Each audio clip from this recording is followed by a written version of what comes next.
Previously, on The Worst Intentions.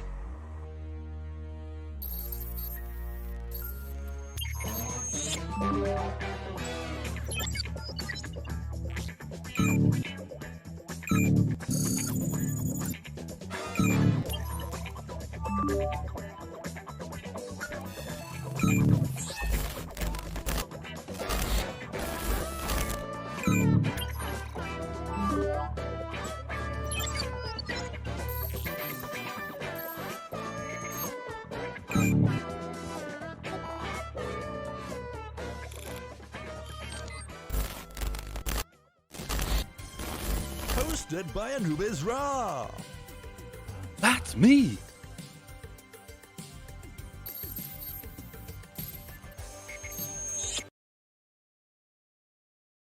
Previous mission. Loading. Previous mission. Loading. And you are all at home, sleeping in your beds. You had a very long day yesterday. Together or individually? Individually. The same bed. We'll start with you, Gabriel. Your communicator goes off. And it wakes you up, startles you awake. I like the sound of my communicator. It's the first thing I say. Ed, you get a call on your communicator. What does your phone sound like? Wait, I have to make my own. He gets his. And I have to make mine. That's what your sound. You hear your My phone go off. immersion is I have to make my destroyed. own. Hello, Miss Jenya. Can you please come in to work right away? The captain needs to see you. She's got a big case, and she's specifically requested you. Hello, are you still there? Yeah. Oh, hi. Yes. Okay. Yep. I'll come in. Henry, you hear the sound of your communicator going off. Do you have a noise for that? Yeah, it sounds like, in your iPhone, you can set it to make it sound like dogs barking. Hoof, hoof, hoof, hoof, hoof. All right. You're on your way? Yes. Okay, click. And as you walk in, you see that your captain is currently just like staring out into the streets and things below within the station, watching the comings and goings of people outside. As you all kind of like stroll in, she doesn't turn and look at you right away. She just says, "Good morning, detectives." Okay, poof. This is what you guys see pop up on her big display. This particular ship floating in space, and she looks at you all. She says, "Welcome, everybody. I'm sorry to pull you out of bed so early in the morning. I hope you managed to get some sleep, but I don't expect that you're gonna get yourself a good night rest for a little while, because something has come up. Get to that ship. He gave us the coordinates. I want you to get to that ship. I want you to board it. I want you to carry out a full investigation, and then I need you to report back the findings. Do you have any questions?" You know that green light that's on your office, like above the door? Can I get one of them for my office? Because I'm sick of people walking in. So if I could just have it red most of the time. I'll give you a bit more information. Okay. I was trying not to influence your investigation, but at the same time, so this is a lake on Type 7. It is registered to a company called Swan Corp Pharmaceuticals. Okay, this company. It went out of business 10 years ago. It sold, things like painkillers, regular over the counter pharmaceuticals. But that doesn't explain how the company actually seemed to be making way more profits at the time than what it was selling would allow for. There was rumors of the time that they were linked to another company called a sister company called Black Swan, and this Black Swan, while unproven, there were ideas and thoughts that this was a company kind of dealing on the not so legal side of the drug market. I'm gonna go and talk to the clerk. All right. Hello. Oh, hi. Be there. Hey. Oh. Hey, Jenya. How you doing? I haven't talked to you in a while. Hello. Yeah, I'm doing good. It's a bit early, but yeah, good as can be. Oh, is this a new case? Like I would. Yeah. I new don't know. If you got the file number, I can pull up anything you want, or what you said, Aurora. Sure, I can search for the Great. Aurora. To summarize what we know, there's a guy called Richard. Yeah. He's a courier. He's a courier. and we don't know whether he is who he says he is, but he has reported this. If you want to do some digging, that's fine. I can work on my red light. Okay, well, in the time that you have to work on your red light, I want to go to the computer and see what I can dig up. You start searching through the computer systems, and you manage to come across some extra information that might be of interest to you. Gabriel, before he as he's researching, trying to find this file, I need you to roll me an athletics check while you're messing around on top of your desk. Oh, okay. Wow! Yes, that's a 10. Not a crit, but a 10. So you're able to now have this, like you are up on top of the desk in full kind of like ballerina mode, trying to put this thing together.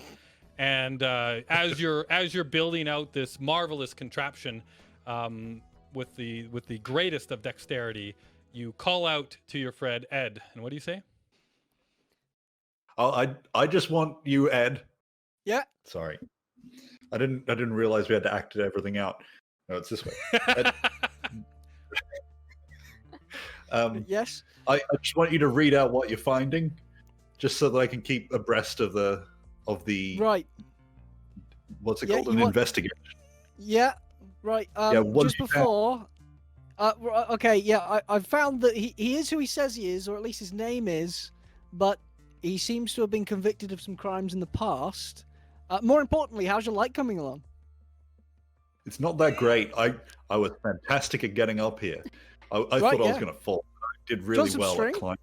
I think I got some string around here somewhere. That's a good idea, because at the moment I'm just sort of trying to stick a light that I pulled out of this communicator directly into the ceiling, and it's not going well.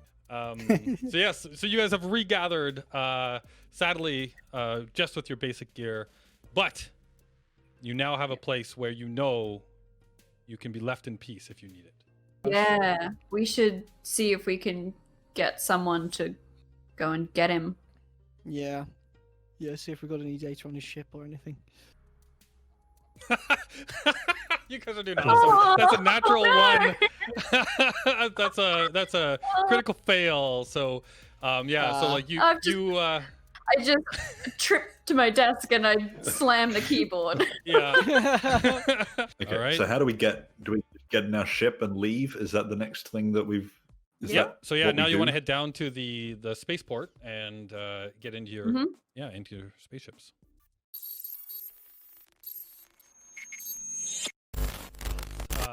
You all one after the other lock onto each other, and then you leave relativistic space and you jump into super cruise, which is faster than light travel, and you are now like massive kind of like electromagnetic light sources in the system, flying at crazy speeds. Just a very important question: do our ships have police sirens? And then, so we've arrived at this planet. So you're flying past this. You know, the coordinates are just on the other side of this planet. So you guys are basically making your way around that planet, trying to head towards the coordinates that your police chief gave you. And as you're all heading towards those coordinates, all of a sudden you hear over your communications devices on your spaceships, all simultaneously, there is a distress signal coming in. As you hear, "Mayday, Mayday! This is Commander Ackerman. I am a trader flying out of the Iranian system, and I'm under attack by pirates. I'm outnumbered 3-1 and need immediate assistance. Repeat, immediate assistance! Help!" Let's just keep going. I'm joking. Right, so if it was like an urgent situation, you probably would be expected to deal with it. Well, I feel like, as the doctor, not to, bring up the doctor card this early, but as the doctor, I feel like we should help him. Either that or wait until he gets hurt and then I can fix him. The three of you drop in right away on this target, whereas Henry, you pop out into real space, and you check your sensors real quick, and you're looking around, and you're like, oh crap, where are they? You realize that you missed the target. You have to get back into Super Cruise, pull around, relock onto the target, and drop in. At this point, you're not in a rush. Like you're obviously just going to take your time, make it happen. You will show up in these basically the second round. You burst out of Super Cruise into real space. Your engines flaring. You push back in your seats as gravity kind of like reasserts itself because of the inertial forces, and then you're back in the weightlessness of space. One thing I should mention actually is in the Elite Dangerous universe, there is no artificial gravity. So you guys are actually weightless in your spaceships.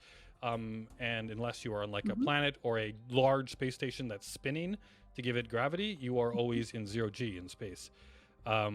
You see that it looks like it is currently being pummeled by their laser blasts, and it doesn't look like his shields are up, and he looks like he's in a lot of trouble. What do you do? I think the first thing we've got to do is put our sirens on. Yeah. And lights, of course. Sirens and lights. Yep. Yeah, I just revealed the battle map, so if you scroll down, you will see the situation as it stands. Obviously, Mr. Kincaid, you are currently not there yet. Yep, they're all shooting right now. Yeah. Yeah, okay. This is the police. Stop what you're doing. And you try and target whoever is flying the green eagle, and you don't get. You definitely can tell by looking at your systems that the message definitely made it through. His communication system seems to be working just fine, but you don't get any response in return. And it'll do a shot. All right, so So that done is with a shot. that is a natural 1 on the roll for a total of 8. So you miss with you line it up, and you just fire straight off the starboard bow, and there no damage. And shields no now? Are the shields dead? And shields no now. Yes, they are down. There you go. But So now you get 20 points of damage on the second shot, which is still, extremely respectable. You hit him with 2 beam lasers. The second shot lays into the hull, and you notice that this one is it's like running up the side of the hull, and you're doing some serious damage. Like there's a gutter kind of like rolling up the side of his hull. the plan the whole time. How much damage does that boy do? Another 20 points of damage. So yeah, you notice that his shields go down, and part of that cannon hit some of those multiple bullets that you fire from your multi-cannon pierce through that and hit into his hull a little. I'll snipe him with a cannon. All right, And so that I've is a rolled 14 plus 1 though because of your Plus- bonus. So you get a 15. You fire this single massive slug out of the front of your spaceship. It goes streaking across space, and it goes straight into the back of this guy's hull, and you see it like slowly the view of this spaceship exploding from the inside, and it just tears itself apart as you see a massive explosion, and this ship is now just a bunch of bits and pieces floating in space. So you are up close. You are the blue ship, right? And he is up close. So you need to win a dogfighting. I'm ramming him. Fuck him. It's a multi-cannon. Oh, so you do get burst. Yeah, you get your 2 bursts. So you get 30 points of damage on him. So I picture it like he's trying to get away. So I kick it into overdrive and throttle up. He realizes that he's not going to be able to get away and throttles down and kind of tries to pull the Top Gun maneuver. But we're in outer space. So like there isn't like a lot of air resistance. So he starts slowing down. I kind of blow by him a little bit, but like roll forward. And then just like light him up down the middle, like straight down the middle of the Sidewinder. You line up, you pull him in, you get right up on his ass, and you drop over top of him, keeping the front of your ship in line with him the entire time. And as you roll over, your multi-cannon blast rakes the ship from the back all the way along the top of the hull to the front, and you see as that happens that the actual ship starts to break down the line that you've cut, and it cuts apart into 2 pieces, and the 2 sides, like the power plant in the middle explodes, and the 2 sides rip off from each other in a giant shockwave as there is nothing left. That is the end of the battle. So you have destroyed all of the baddies there is a floating, looking very hurt adder tumbling in space. It looks like it's trying to get its power back online, having difficulty doing so.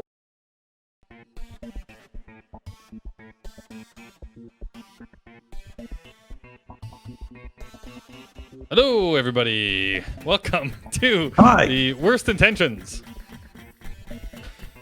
We did it. Yeah. Hey, sorry it took us a little longer to get going after the after the intro thing because, of course, right as that ended, all of the camera stuff failed, so I had to reset it all up. But we're back. So I guess I should have gone straight to the technical difficulties thing. But, we're all here. Way to start. Just go straight into that. But yeah, we had the recap. Just watching the chat, make sure that everybody can hear. It sounds good. We're all happy with that stuff. Let us know if there's a problem. Something's too loud. You can't hear somebody. Whatever. Just let us know. We'll see if we can fix it. But other than that, welcome back to the Elite Dangerous role-playing game. This is the Worst Intentions adventure, and this is our chapter 2. This is the second stream of this particular adventure. And why don't we just quickly go around the circle, starting with Boris, then to Lyric, then to Spidey, then to Apple. Say hi and reintroduce yourself real quick. Hi, I'm Boris and/or Gabriel. is that it? I'm a doctor. In real life. Yeah, in both. Except in real life, it's just a hobby. And like I'm a hardened, or what am I? I've forgotten who I am. I'm like a hardened criminal turned doctor turned detective. Yeah. And we're in space. Okay, next. Next. Okay, I guess it's me. Hello, I'm Lyric / Jenya. I'm a sneaky spy assassin kind of person. Yeah, that's... We haven't seen that yet. Yeah, we haven't seen that yet. I'm good with computers too, but I have not proved that. You will have opportunities, I guarantee you. Yeah. I'm Spidey, also Henry Kincaid. I'm an ex-miner who suffered a horrible mining accident and has several less-than-human augmentations. And I got the last kill, so... Cool. And I'm Apple, and I'm playing Ed Foster, who's a trained combat pilot. That's kind of my specialty, I suppose. Mm-hmm. That's the cast and crew, and me being the crew, obviously. Everybody else being the cast. But yes, so welcome back. At the end of the last episode, we had just wrapped up a combat with between the a bunch of pirates, a bunch of ruffians, and these great police officers. And you guys had just taken down the last pirate, and there was a adder floating in space. Having trouble getting his power back online, kind of sputtering there. And you guys had just basically saved him from these 3 pirates. So we'll start there. What would you guys like to do? We're just gonna leave, right? Yeah. No, we're killing him. Don't forget. Oh, we're right, killing right. him. No, we gotta find out what he knows first. Oh, okay. Yeah, that's fine. We can find out what he knows and then kill him, I suppose, right? Yeah. We couldn't raise him on the radio, could we? You can totally try, yeah. We can try, yeah. You can Let's totally talk to try. You know he was having trouble with his equipment, but maybe he's had enough time to get some stuff back online. Yeah. Alright. Who's doing that? We've all assumed someone else is doing that. Because you suggested it. Okay. Alright. So am I allowed to do that? We're all like Oh yeah, really you can awkward. just open the hailing frequencies. Okay. And Hi! shipments. Are you alive? Is that all I do? Yeah, but so you're obviously we have to start with your communicator sound. Oh yeah. Oh. I hope that everybody heard that. Yeah. Beautiful. Hang on, did you put that on a soundboard? I sure did. Don't worry, I've got all of you guys on the soundboard, so we're Oh, good. that's legendary. Yes, that was one of the things I did this week Alright. because that seemed like it was worth it. A good way to spend your time. So Oops. I've done that. I've pressed the communicator. It made a sound.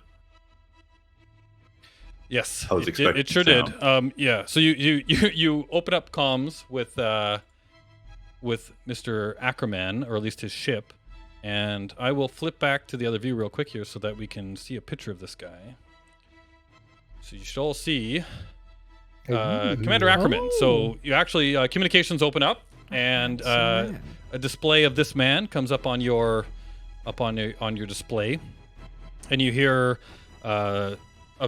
like the sound of a man on the other side. Same voice that you heard when he was asking for help, and he says, "Hello, are you the people that got rid of those pirates? Who are you? What's going on?" Boris? Is it just Boris on the? It's just me. Sorry. At this moment, it's just so- Boris, but you can all join in if you want. You guys can have an open comm. Okay, yeah. And I assume because we're detectives, we have to announce that. Is that how this works? I mean, I or- would.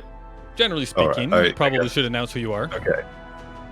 All right. Hi, we're Federation Police. Would you like some assistance? Well, More assistance? We've done a yes. lot of assistance. You sure have. I gotta thank you so much. Your timely arrival. I was on my last leg, guys. I can't believe you showed up when you did. I think 1 or 2 more hits by one of those pirates, and my power plant would have been gone. I would have exploded. If you'd been any later, I think I would have been gone. Thank you so much. Are you sure they were just pirates? Well, I mean, Is that, you know what? is that why they were attacking To be you? honest, I don't honestly know if they're pirates because, they showed up. They just kind of like tore in, opened up comms with me, and they started raving about something called the Aurora. They were like, where is it? Where's this thing? And I had no idea what they're talking about. Aurora? I don't know. So I told them as such, and then they just started shooting at me, like just open fire, and I tried to calm them down, to get out of here, but they took down my shields and my frame shift drive went offline. They targeted it right away, and they just started shooting at me, and I offered them like tons of tea. I've got tea in the back, and they wouldn't take it. So I don't know if they're pirates, because normally, they're there to take your stuff, and if you give it to them, then they'll take it and go. But these guys didn't. Is that what you do? Is that your job? You're a tea trader? Well, yeah, I'm a good. I just happen to have a load of tea today, but yeah, I'm a tea trader, I guess you could say. Sure, but I'm just a trader of goods, whatever's selling best, and I'm heading over to here into Celis Primus. I'm heading to the space station, just other side of the planet, and have a buyer there for my tea. I'm gonna make a decent profit, but it's not worth my life. I was gonna give it to them, but they didn't want it. Just unnatural. What kind of pirate doesn't want booty?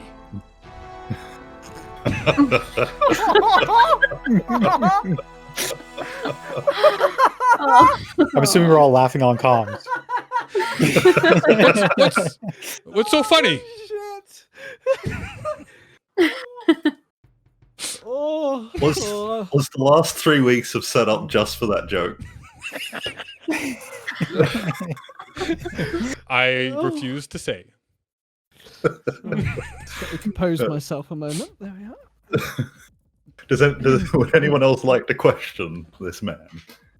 I don't know what we want to ask him. I think we need some kind of reward for our services, maybe tea based. But aside from that, what can we do? I could do with some tea. Yeah. So you're gonna try and what's the word? Extort this guy? No. Extort is such a hold on nasty word. Yeah, we're acquiring some goods for us going above and beyond in the line of duty, and we're just inquiring on whether he wants to give them to us or have them taken. So are you actually saying this to him? No. Okay. All right. So I mean, you guys, this is the first time. A lot of you haven't played a lot of role-playing games before, so I'll give you some ideas of some options that you might want to consider. Obviously, these are just options. You can do none of them. You can do all of them. You can do something completely different. But if you're worried that, let's say, he is lying to you, right? You can do what's called an insight check to see if he's lying to you, right? You can try and like basically read his, because you are on comms with him. Like the communicator has his visual, so you can see his face, you can hear his tone, so you could see if maybe he's lying to you. Another thing you could do, obviously, is if you don't trust him or if you think that something funny is going on. I mean, you are cops. You could say, I want to board your ship. I want to search all that kind of stuff. You also could offer to like escort him somewhere to safety, and whatever, like anything else you can think of, right? So like all of those types of things are options, and it's totally up to you to what you guys want to do. If you're like, we've taken care of it, we've saved this guy, off you go, and then leave, that's totally an option too. What would you like to do? Okay, I'm gonna. Sorry. Can I ask him? Oh, you can ask him some questions, yeah. All right, I want to ask this guy.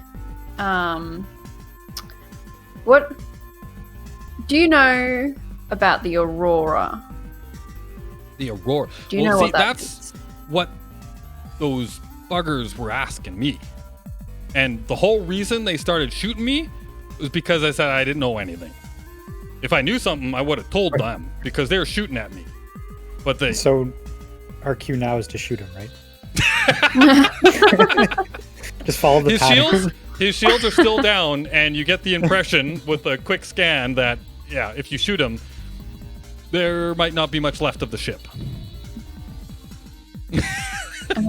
But yes, you could totally do that if you want. So you've got tea. Have you got anything else on board? Well, right now it's just full load of tea. I mean, I've got my crew. We have our personal effects, but we're just a, straight up trading crew. We don't carry a whole lot with us. We live on this boat. This is our home, as well as our livelihood. You're on a boat? Yeah, a space boat. Don't you call them boats? Yeah. Okay. Yeah. Sure. Is that weird? He looks over. It's like obviously talking to somebody else. Is that weird? Whoa. People don't call them boats? Hold on. Talking to somebody else? Yeah, it's my got crew in there.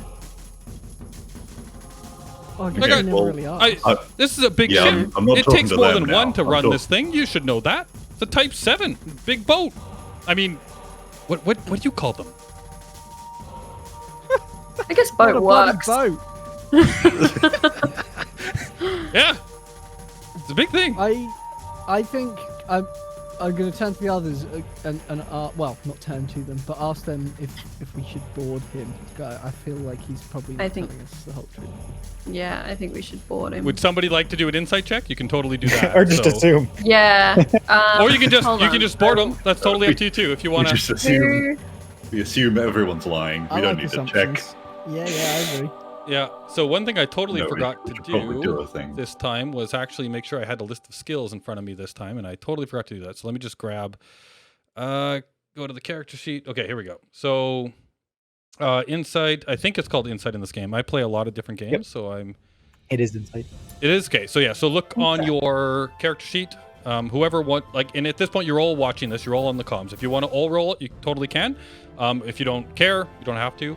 But just basically look on your sheet under social skills for insight, find the bonus. And then I think actually in the sheet, right, you can just click the button to roll it. So go for it. Yeah. So do we all roll it? It's up to you. Like if you want to check, then you can totally do that. Okay, may as well, right? Okay, did I do it? Okay. Is that right? Ooh, that was low. Oh. Lyrics looks a bit more impressive.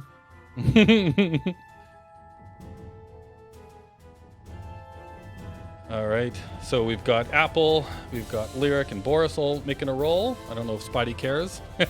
I don't. I'm pretty sure Henry is just in his cockpit playing Asteroids on one of his monitors. It's beautiful.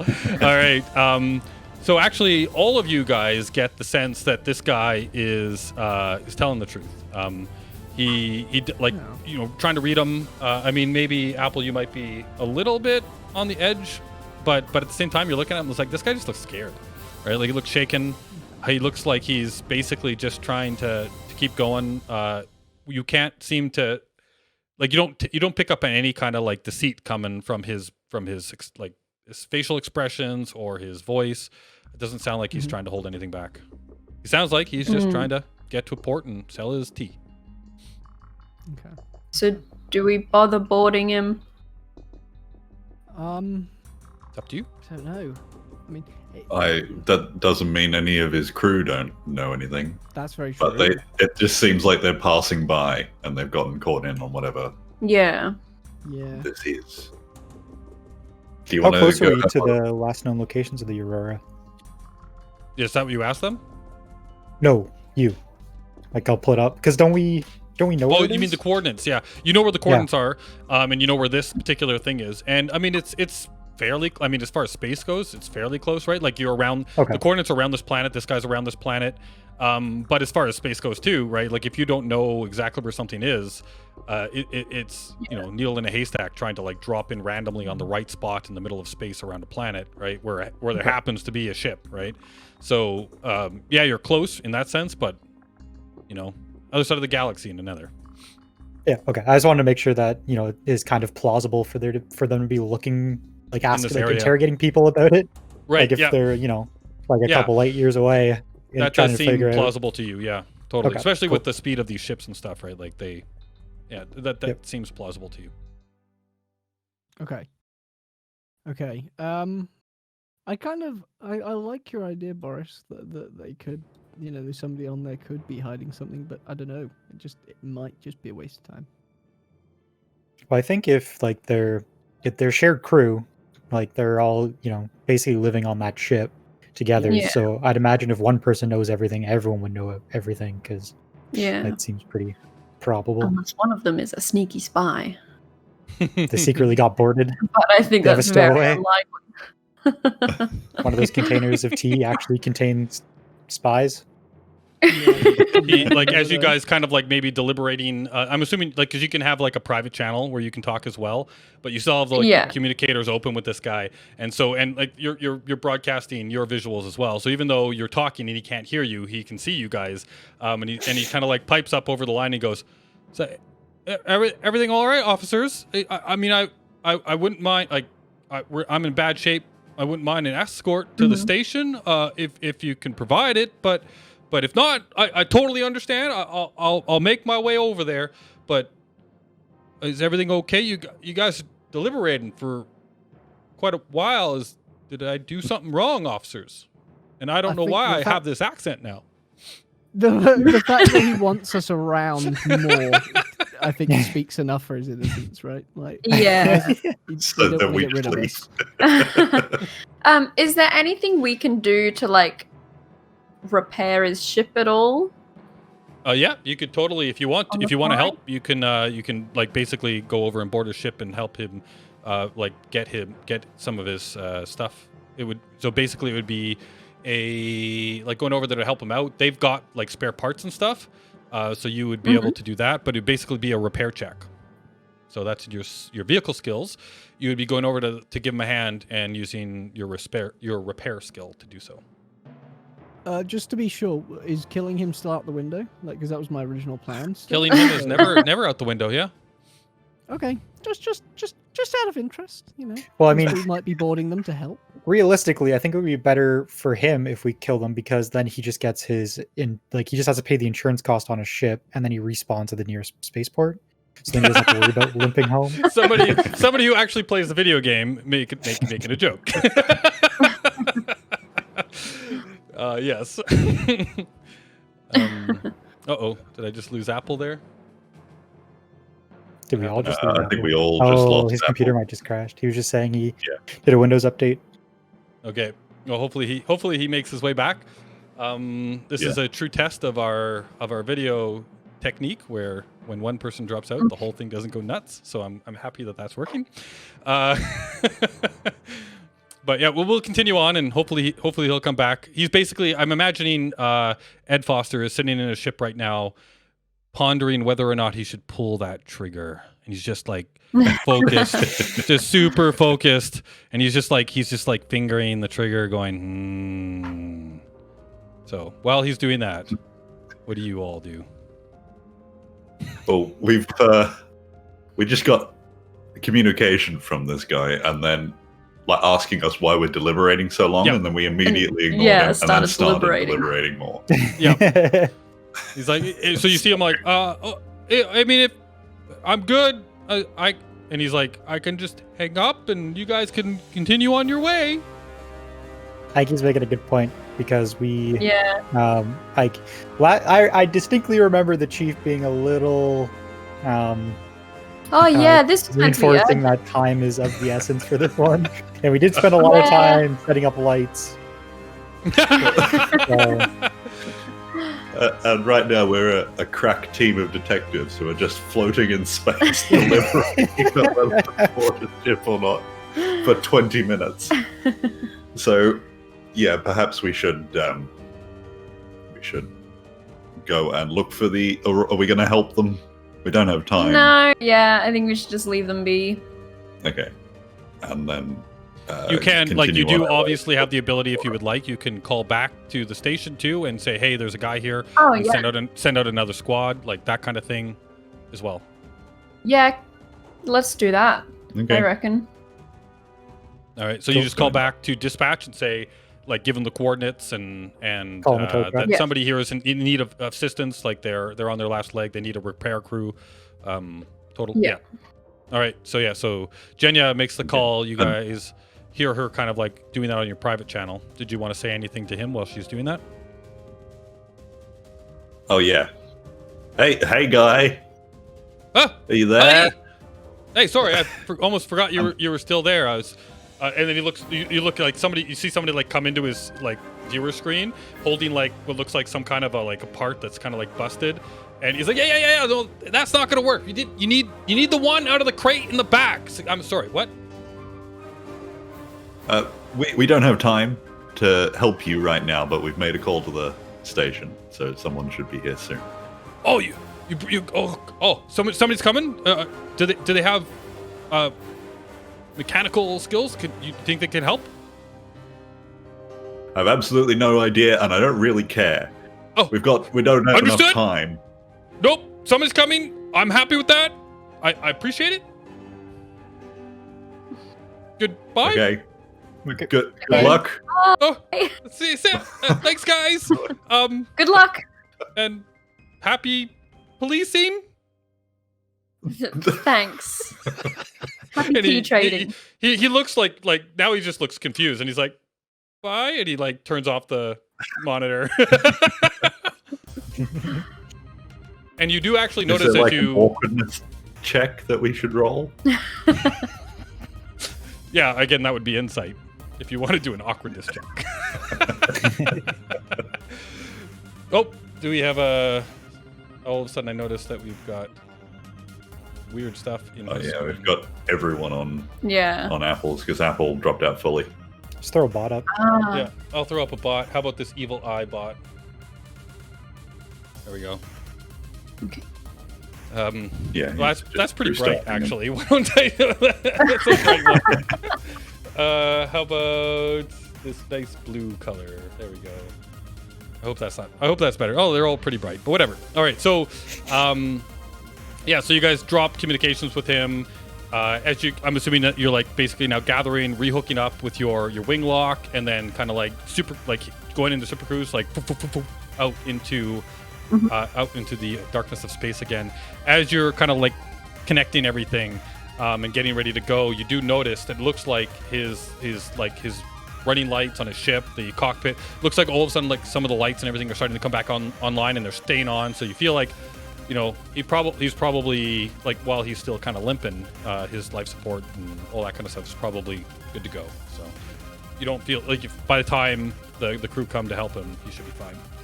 So you all out into the depths of space, and you're now heading towards that that spot, the coordinates that you knew of for this aurora. And as you kind of make your way there, you're going to be there within seconds. Like, it's just, you're almost there before you're pulling around the side of this planet. You find the coordinates, you lock onto it. At this point, there's no skill check required because you guys are not in any kind of rush. There's no worry of that. So you just kind of take your time, you lock in on it, and then you drop down into space at the aurora. And if I pull up the map here for you. And Apple's back. Hello. Okay. I didn't miss So anything. we. The stream. Okay. Oh, wow. No, we just said bye and left. Someone from the station's going to get the guy. All right. Can you? Is it all black on your screen? You can't see anything if you scroll to the top. I see gray. What? Yeah, gray and then black. Oh no! Oh no! All right. So I did something wrong. Let me see. Reveal. I thought I could do this, and now I've discovered that maybe I can't. I reveal. Nothing's happening. Oh my god! I should have tested this. Okay. If I go and I just grab like one of your characters, let's see here. I'm gonna grab Ed because Ed has lighting, and if I just drop Ed, I have lightning. lighting. Yep, lightning in a bottle. Lighting in a bottle. GM object. I thought I was like Looking. a Palpatine wannabe or something. Oh, I need to move you to the right layer. Technical difficulties. I'm so sorry. Don't we have a card for that? We've been played with them tonight. Can you? Oh wait, I bet you only Ed can see now, huh? Yeah, I can see it. Awesome. So this is working just really describe well. it to everyone in Okay. Exactly. complete detail. Right, it's pink, long. It's got two round objects near the end. At the back end, there's some hair. At the very top, it's shaped somewhat like a bell. A nose. Yes, I think it might be a nose. Wait, when did this sound like charades? Oh, there we go. I'm just I pulling can all see a your ship now. characters onto the screen. All right. So do you all? It'll work. Yeah, you see the picture of the thing. Okay, so then I'll just move you guys into your appropriate rooms when it's time. So I was playing with the dynamic lighting thing, and I thought that this would work, and obviously it didn't. So anyhow, so yeah, cool. We can see the ship. So you guys pop in on the Aurora, and you see a ship floating in space, and it matches. The ship definitely matches the excuse me. The picture that you guys were showing, the same picture, the image that you guys were given from Mr. Yang. I can't remember his full name anymore. And you drop in on this site, and you see a few hundred meters ahead lies the Aurora. It is a long, box-shaped Lakon Type 7 freighter. You expected a cold, powerless husk, but it does appear to have signs of life. As you approach, you notice a number of lights on and the deep orange glow of the bridge control panel shining through the cockpit window. It appears the ship does have power after all. What do you do? Scan it. Yeah, Would like to definitely. That sounds like a good Is that a idea. thing we can do? Yeah. You totally can. You can scan it. So whoever would like to do a general scan, go ahead and roll me a... it was called Is that a Spaceship computery Operation. thing? Systems. System scan, thing. thank you. My notes are still from the Can we playtest all do period, it? so I'll roll that if you would like. Oh, Are not we all great. doing this? I rolled a 4. System scan. Oh. I get a 4 and a 5. Oh, so I'm gonna get a 6. Oh, Oh, no. Oh, 3. We got a 4, a We're 5, and a such 3. good detectives. All Is this just up systems? Yeah. to Apple Yeah. or Ed. All right, Ed. Oh, we got an Evan. 11 out of Ed. So, Jenya and Gabriel and Henry, you guys are all like looking at the system and you're like, yep, shields are down. Looks like it's got some serious hull damage, but that's about as much as you can discern looking at your equipment.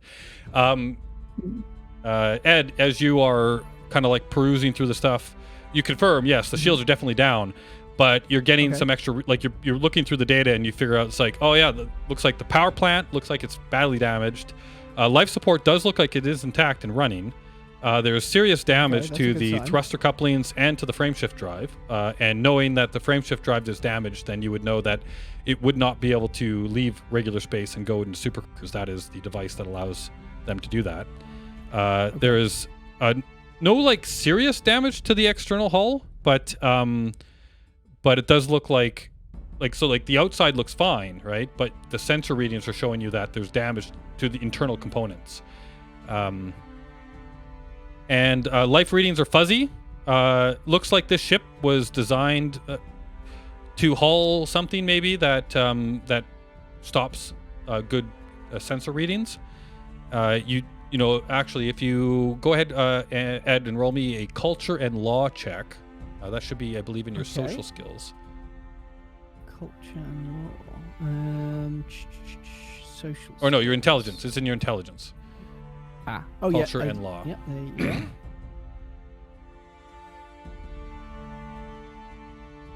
Same Just score. Mr. 11 over here.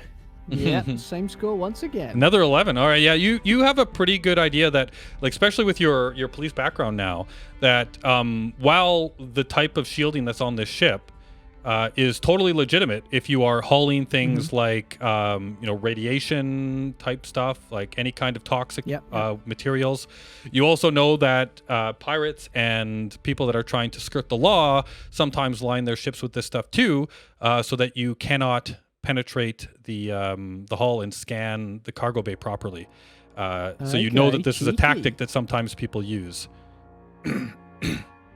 So because of that, you're getting a basic readings on this thing, right? But you realize that you're probably going to get some obscure readings. You also know that you guys, I believe, both Ed and Henry, you guys have cargo scanners equipped on your ships. So if you would like, you can try and do a cargo scan against, like, to actually see what it's hauling as well. That's a very specific piece of equipment that only the two of you have. So the two of you can roll that if you would like. Knowing that there are using some kind of like shielding, because you've discovered that, I will give you a little bit of a bonus when you make your roll. Okay. How do I would like to? How do I? You just roll me another system scan, but this time you're going to get a bonus because you're using a cargo scanner and because you are you kind of know that there's maybe something up with this. Sure. So Spidey rolled an 8. Spidey rolled an 8. I rolled a pitiful 7. And you rolled a 7. So you scan the ship, and the both of you kind of pick up and look through the manifest that comes back. And you're reading that it's got about 150 tons of computer components, is what it's registered as, and 52 tons of experimental. Oh, wait. I did that wrong. I read the wrong notes. You see 202 tons of computer components. Ignore what I said previously. I read that in the wrong order. But yeah, so you scan and you see it looks like it's full of computer components. About 202 tons of computer components. So it's a lot of computer stuff. Yeah, so it's a freighter in employ of a pharmaceuticals company hauling computer components. Right. And this freighter that is registered for this pharmaceuticals company has also been out of business and bankrupt for 10 years. Yep. This is normal, completely. It does appear to be just floating in space, but does appear to be power. But yeah. So, sorry, go ahead. What were you saying? They're using a tactic to hide what they're actually transporting. It seems like, right? Yeah, that is. Yeah. You're definitely getting that impression at this point that they're probably so either one, they're hulling something radioactive or some kind of a like harmful chemical legitimately, but then why is their computer saying that they've got computer components, right? Or two, yeah, they're maybe hulling something they shouldn't be. Can we hail the ship or try to hail the ship? Yep, you totally We're can. getting fuzzy responses on we platform. do we do that, or do we just jump on in? Yeah, at this point, you're not sure if if they're if there's anybody on the ship or not. You don't know. You can try and communicate with them to see if somebody responds. You also don't know in its current state. Maybe they're not even paying attention, so maybe they don't even know you're here. Maybe they do. Oh, and they can't jump away, can they? Yep, their frame shift drive is disabled at the moment. Okay. Looks like it is badly damaged, and they are unable to jump away. Yeah, I think we should talk to them then, or try and talk to them. Open comms if they can't escape. All right, so you open communications. Just put a hole in the side and see if that's what's really in there. Yeah, I'm up for that plan. Let's just blow a hole. You do remember that your captain explicitly asked you to board the ship and search it, like to find out why it's here, right? She explicitly said, I want you to board the ship, investigate the ship, find out what's going on, why is it there, what's going on, right, and then report back to her. Okay. Those were your instructions. So we're gonna attempt I'm to. still on board with the hole, but whatever. Be easier to board if there's a hole in the hull. Exactly. That's true. I agree, but It's just we would die if we boarded it because vacuum of space. yeah, I think our boss is just a killjoy, really. or the opposite of that, because. Yeah, I suppose so. Joy? A life joy. A life joy. What a life joy. God, let me get a load of this. All All right, let's open comms. Did you Try want to and open contact comms, Henry? You seem like the most sociable person. That's sarcasm. Oh. Yeah, half robot man. Half Everyone robot loves cyborgs. Yeah. This is a police. Please The guy talk with to me. The guy with the weird robot eyes. All right. So yeah, who's opening comms? Who is the one with the social skills? Yeah, actually, you can look at your social skills and see who's got the best. I've got Not me. Not me. I've got some streetwise. You got some streetwise. So basically, the major social skills will be diplomacy will be used for like talking with people and like using reason and logic basically to have a conversation, and then you've got bluff basically when you're trying to lie to them.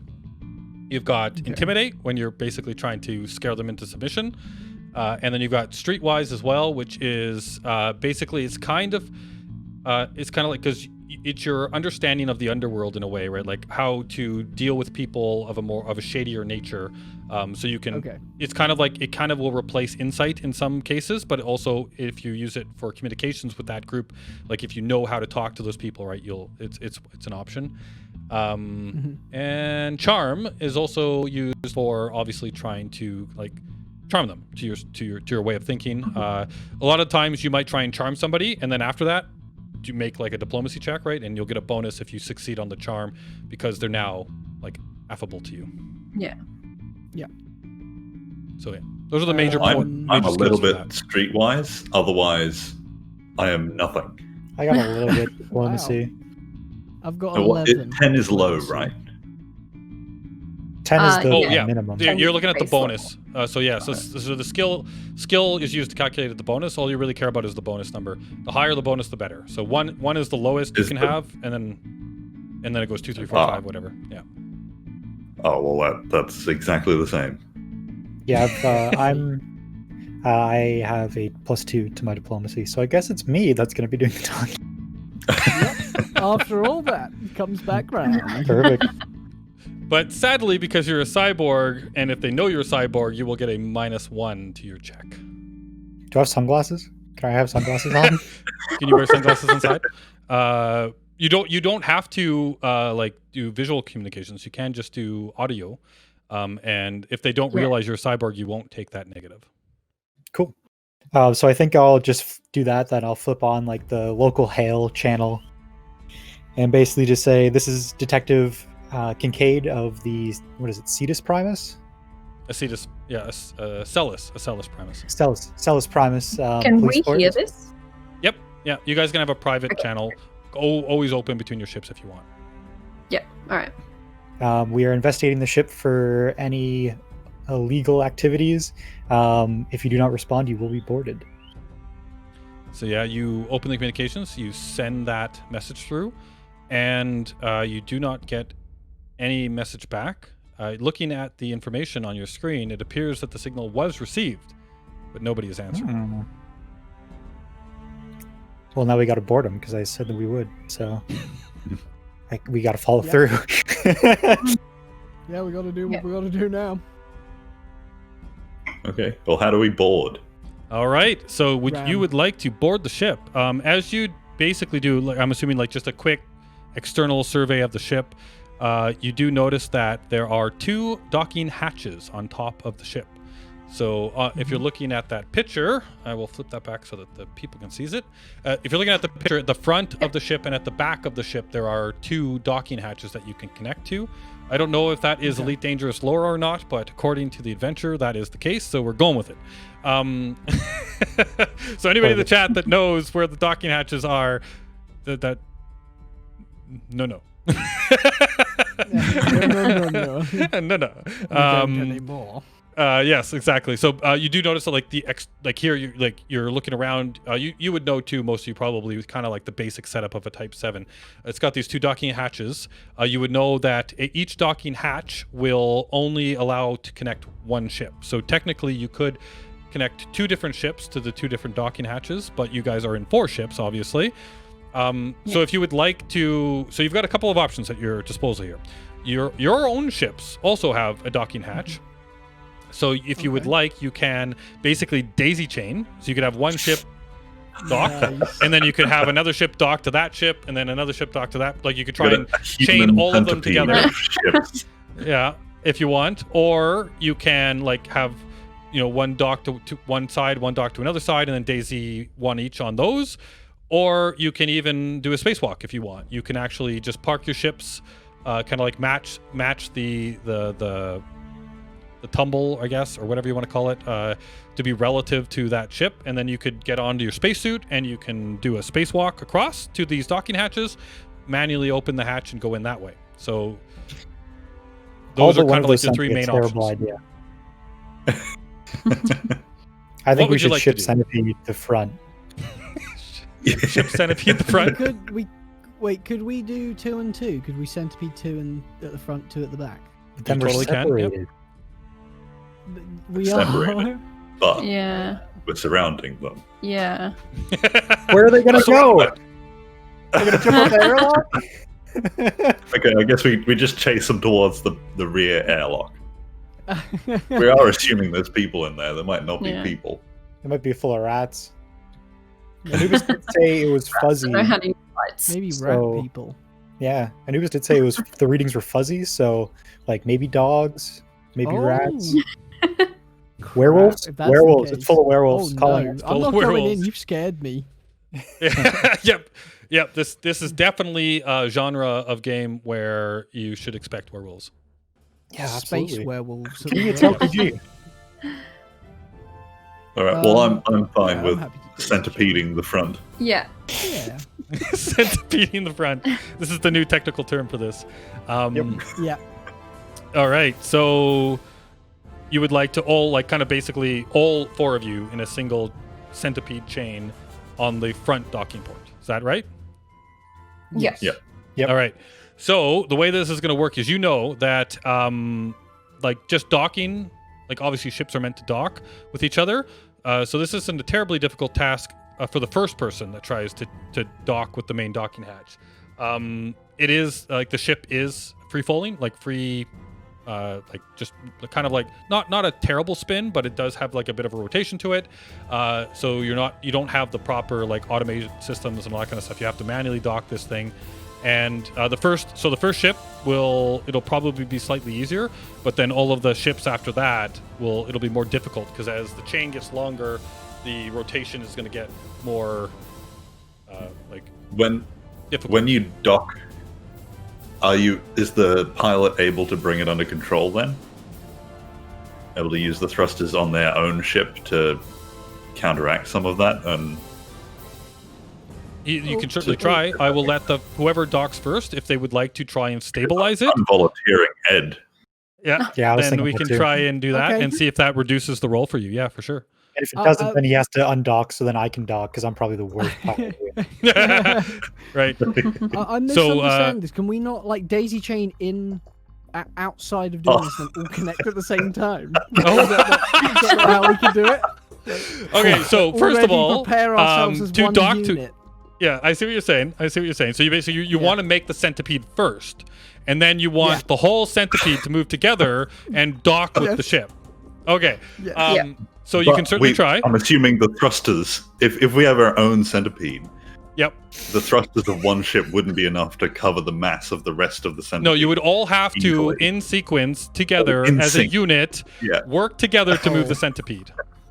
I see the issues now. Because I will mention too. If we do it one by one, only one ship has the potentiality of being destroyed. But if we do it as a group, one person messes up, everyone dies. I see that now.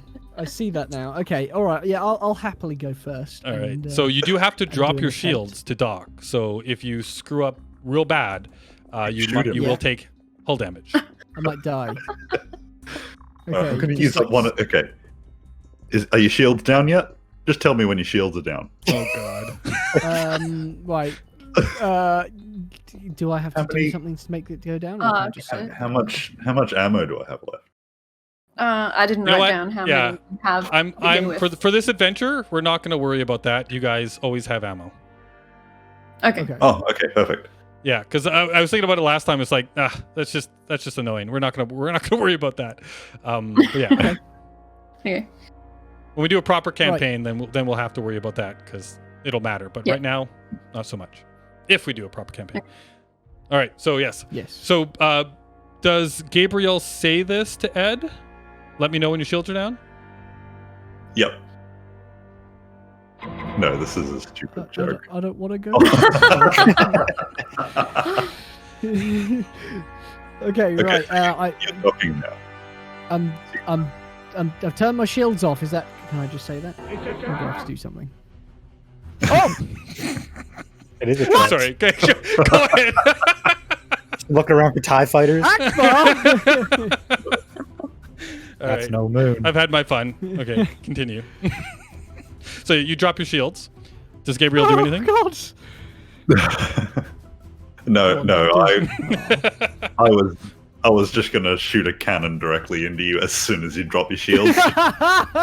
You see some hard points deploy the second the shield drops. Yeah, just because if we were playing a game together, like an actual We video would do game, that's exactly what we do.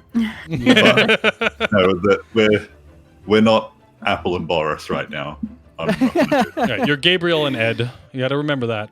Yeah. So you drop your shields and then you start to maneuver into place over the front cargo hatch, and you need to roll me a spaceship piloting check, please.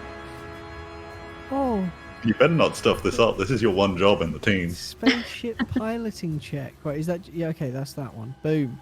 It was an amazing score, I hope. You got a 14. Natty 10 on that. That's a critical. So you guys are all watching as he drops his shields, starts to maneuver into place, and just like, with perfect grace, the ship docks and connects, and everything seals, and you feel that you've made a excellent hard dock, and it looked completely effortless.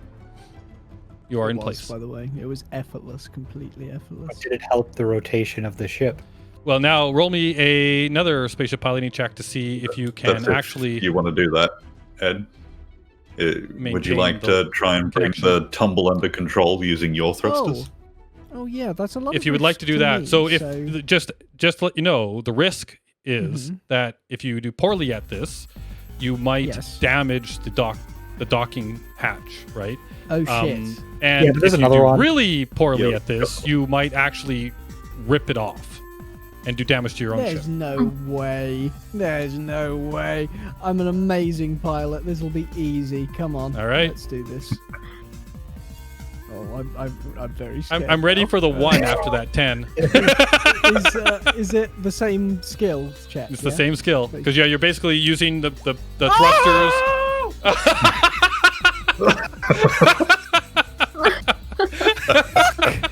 So it wasn't a 1, it was a 2, which total of 6, because you actually are a pretty decent pilot because your bonus is pretty damn good.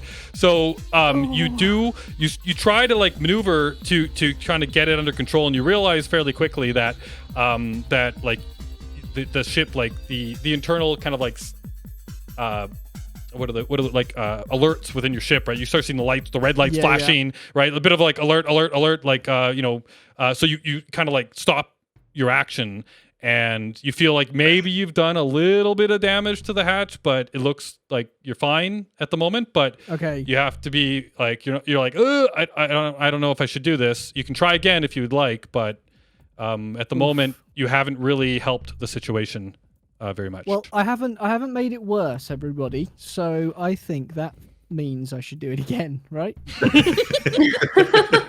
Well, the alternative is that we all just attempt to dock Yeah.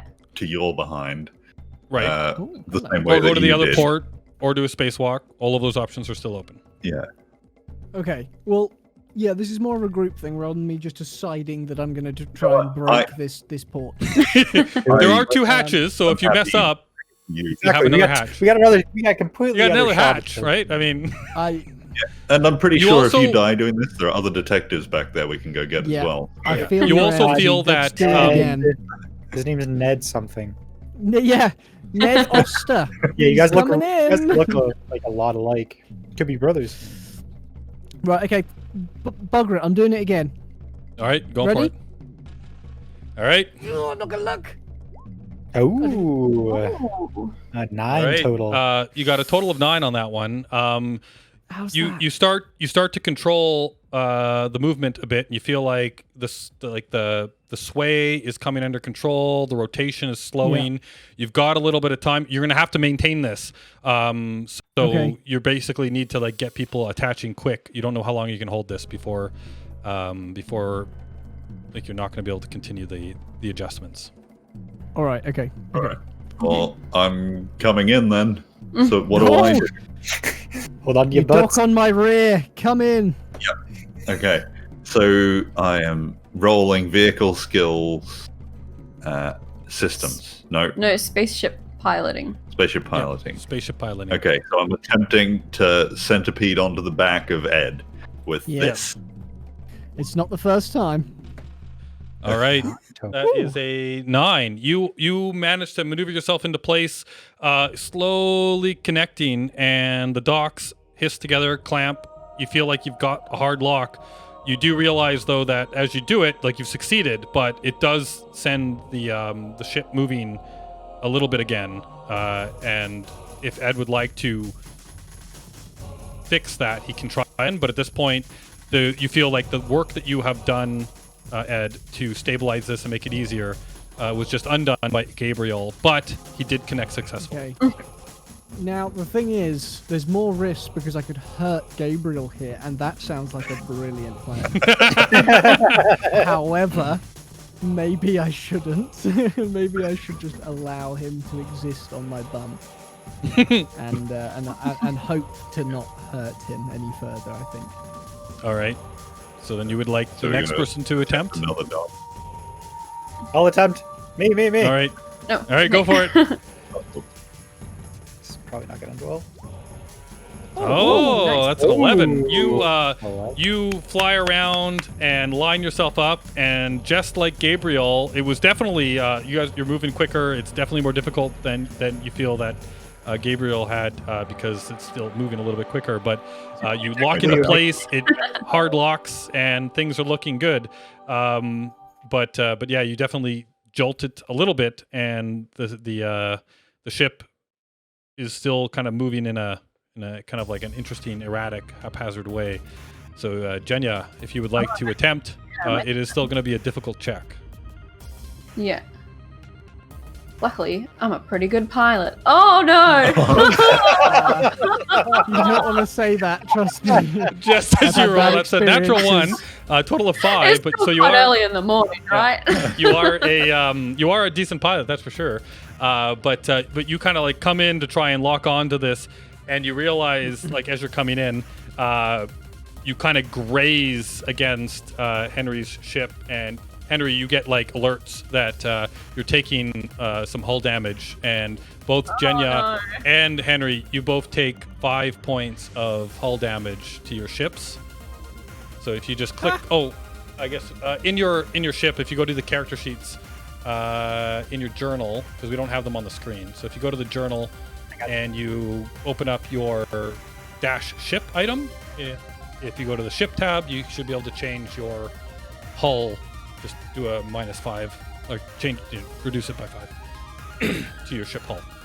But yeah, so you take a little bit of damage, 5, or you can just write it down on a piece of paper if you want. You've taken 5 hull damage, and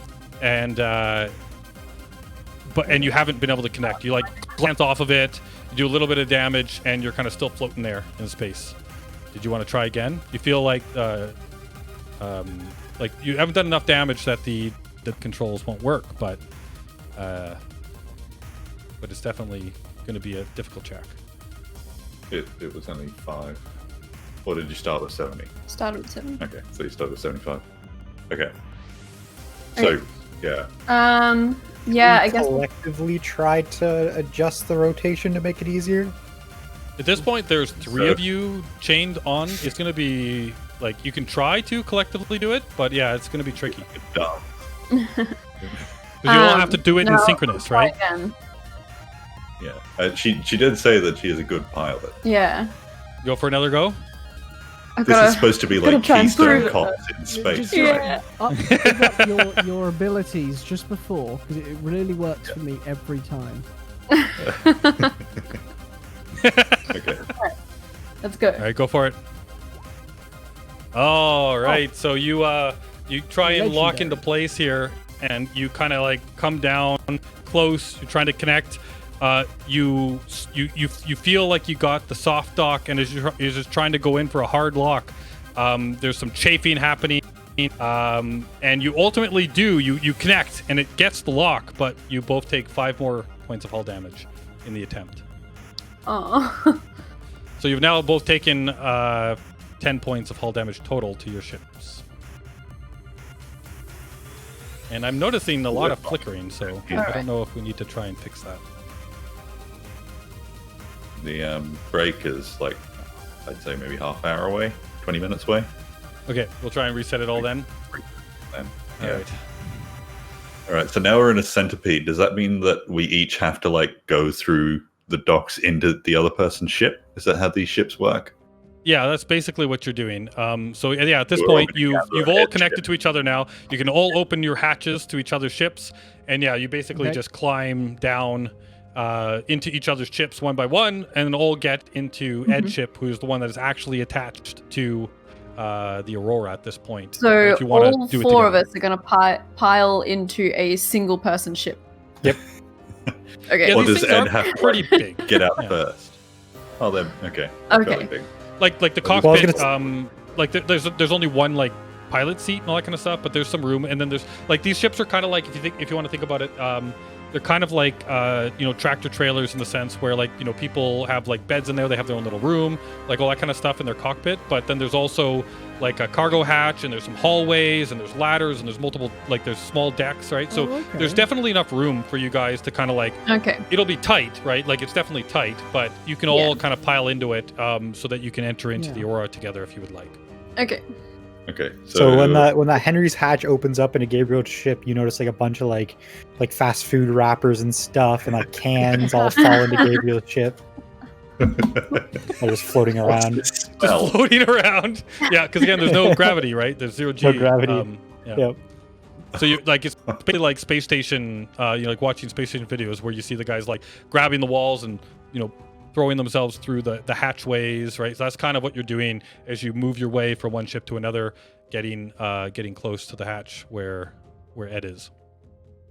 And yeah, and you have to get you're like going through chocolate wrappers as you. Yeah, try getting and hit in the make head your- with yeah, like hit still the head. half full like Yeah.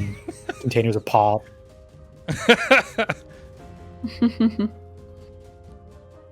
All right. Wow, so they're all are flickering. we all? We've all gathered. Yep. Yeah. We might want to do a quick. I think it might be a bit. Like a Yeah, quick it's probably refresh of super all those distracting. things. So Yeah. I will see. I don't know if the main one is doing it, but yeah. So like you guys, I was gonna say, maybe throw the technical kind of decide difficulty. how you'd want to like when you're basically trying to breach and board and go into this room. So maybe think about the order. Like you're gonna have to go in one at a time, kind of like talk amongst yourselves and see it, like how you want to organize yourselves. While I reset all of this. Okay. All right. Okay. So we What's our don't know stack what's order? going to be in there. So Well, yeah, because we don't know if these guys are immediately hostile or not either. Because I mean, Yeah. I'm pretty sure I have a couple flashbangs, so like we could kick this off pretty fun. But who knows? Like it's not like we're like, oh no, like this is a ship of armed hostiles, gonna so be it's a little extreme. Embarrassing if we like flashbang a rat. For a bunch of like dignitaries from another one of the nations. or Wow, yeah, that could be I bad. guess we can't do anything sneaky as we've just clumsily docked Yeah. this ship. Yeah, I think stealth is out the window at this point. Yeah. I have no issue going first. I got a bigger robotic arm. Worst case scenario, I can start choking fools. Yeah, 'cause Okay. you're the most combat ready, right? I think you're gonna be the Maybe. combatiest.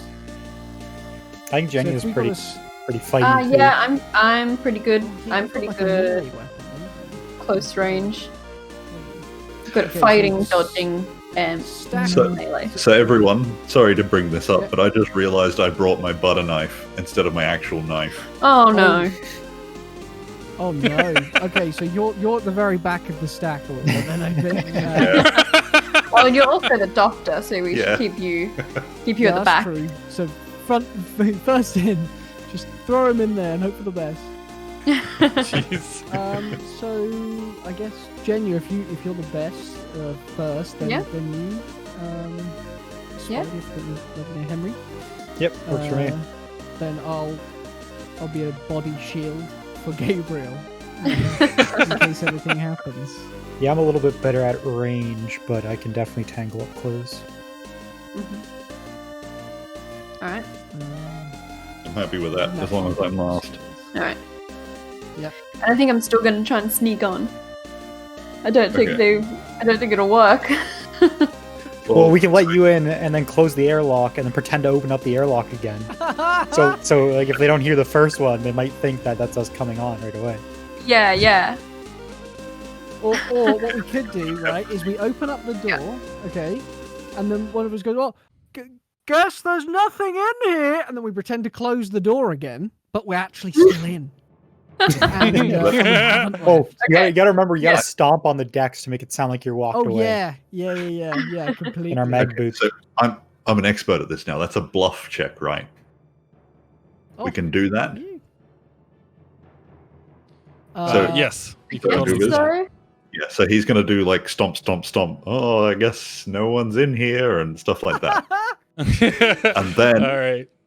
oh no, this is, and then do you sneak on? And then I bef- sneak you on sneak while on that's happening. While that's happening. Yeah. Okay, Yeah. and then once you're on, we all just burst through the door. Wait. Henry's trying to choke people, No. and I've got my butter No. knife. So- That makes the sneaking on pointless if you just No, but bust straight in. You're in there to find information. You know where everyone is. Yeah, yeah. Okay, So you gotta wait a Nice. bit. all right. You gotta wait Yeah, for me yeah. to have a look. It's been 30 So that seconds. I'm makes sure sense, she's got right? all the information. Okay. So what's the marching order? Just so I know. Okay, so I'm going in first. I'm Okay, sneaking. Jenya. You're sneaking And in first, and then- then Are we gonna go ahead with this plan, with the shouting plan? Is that actually? I think are we gonna so. Try this? And then Okay, it's so Henry, who's I doing the think. shouting. Not me. Yeah, who's got the best bluff? Definitely not me. I've got. Oh. I guess I'm plus not doing one. anything else, am I? I don't have a good bluff, Uh, but I feel like I've got a I've plus not. 2. I've got bluff. a 12 plus 1. I probably only have a +1. yeah, I got Yep. 10 plus 1. So Oh, so I've got the best bluff. So pretend that you've left, but you're still there. That could work. Oh, okay, yeah. So I do I do a bluff and a sneak at the same time. A bluff It's a very sneak. Okay. sneak by lying. Is that allowed? Yes, you can totally do. You see, so you're trying to sneak in while yelling out a bluff. Is that what I'm hearing? Yeah. Okay, I think go so. for it. Yeah. All right, so you're going in first. So sure, roll me that bluff, and then roll me a sneak. Let's see what you do. Okay. So, my bluff. Oh, I guess there's nothing in here. We've got to. We'll just head back. Head back home. Don't forget the stomps. The stomps sell it. Oh, and Little the stomp away. And like make my footsteps quieter. Like stomp, stomp, stomp, stomp. Yeah, as you walk away, right? And then you try and like walking very away. sneakily turn And around then- and sneak back in. Yeah, and then a Gotcha. stealth check. All right, so go for stealth. So you feel like Fade out. extremely convincingly, yell out, "Oh, nothing in here!" Right? And then as you try to sneak back in, your suit like hits the side, and you make kind of a clanging noise as you try and like work your way through. Actually, I guess one question I should have asked before you guys boarded the ship. You do know that life support is on in the ship, but if you would like, you still have the option of wearing your spacesuits instead of your flight suits, just in case you're worried about that. But the problem with spacesuits is you will take a penalty to basically all skill checks because they're big and bulky, right? But if you wear your flight suits, they are equipped with what's called a REM lock, and the REM lock will, if in the situation of like vacuum of space, it will auto deploy over your face, and you will have about 5 minutes to basically get back to safety. If you wear your spacesuits, then obviously they come with like full packs and the whole 9 yards, big and bulky. It'll be hard to move around, hard to whatever, right? But they'll come with 8 hours of oxygen in them. Okay. Yeah, I'm So- gonna stay in my flight suit. No, I'm Okay. wearing my space. You're going with the spacesuit? Okay. Butter knife to the back. Yep. Beautiful. All right, everybody else, are you flight suiting it up or are you space suiting it? I'm probably flight suiting. Okay. Yeah, I'm gonna do a flight suit as well. I think. All right, so we've got Gabriel in the back in a big bulky spacesuit with his butter knife ready to go as he tries to float in behind everybody. So yeah, you guys enter into Jenya kind of moves in into this room, and the airlock door hisses open kind of as you can. Oh, that already all happened. But yeah, you look inside and you see that there are emergency lights on in the room, and there's a red haze in the a mist in the within the cargo hold, and you look through and there's tools, utensils, cleaning equipment drifting around in the space. It looks like Henry's ship, but instead of wrappers and chocolate bars, it's tools and equipment, and there's this strange kind of red mist to the air as well.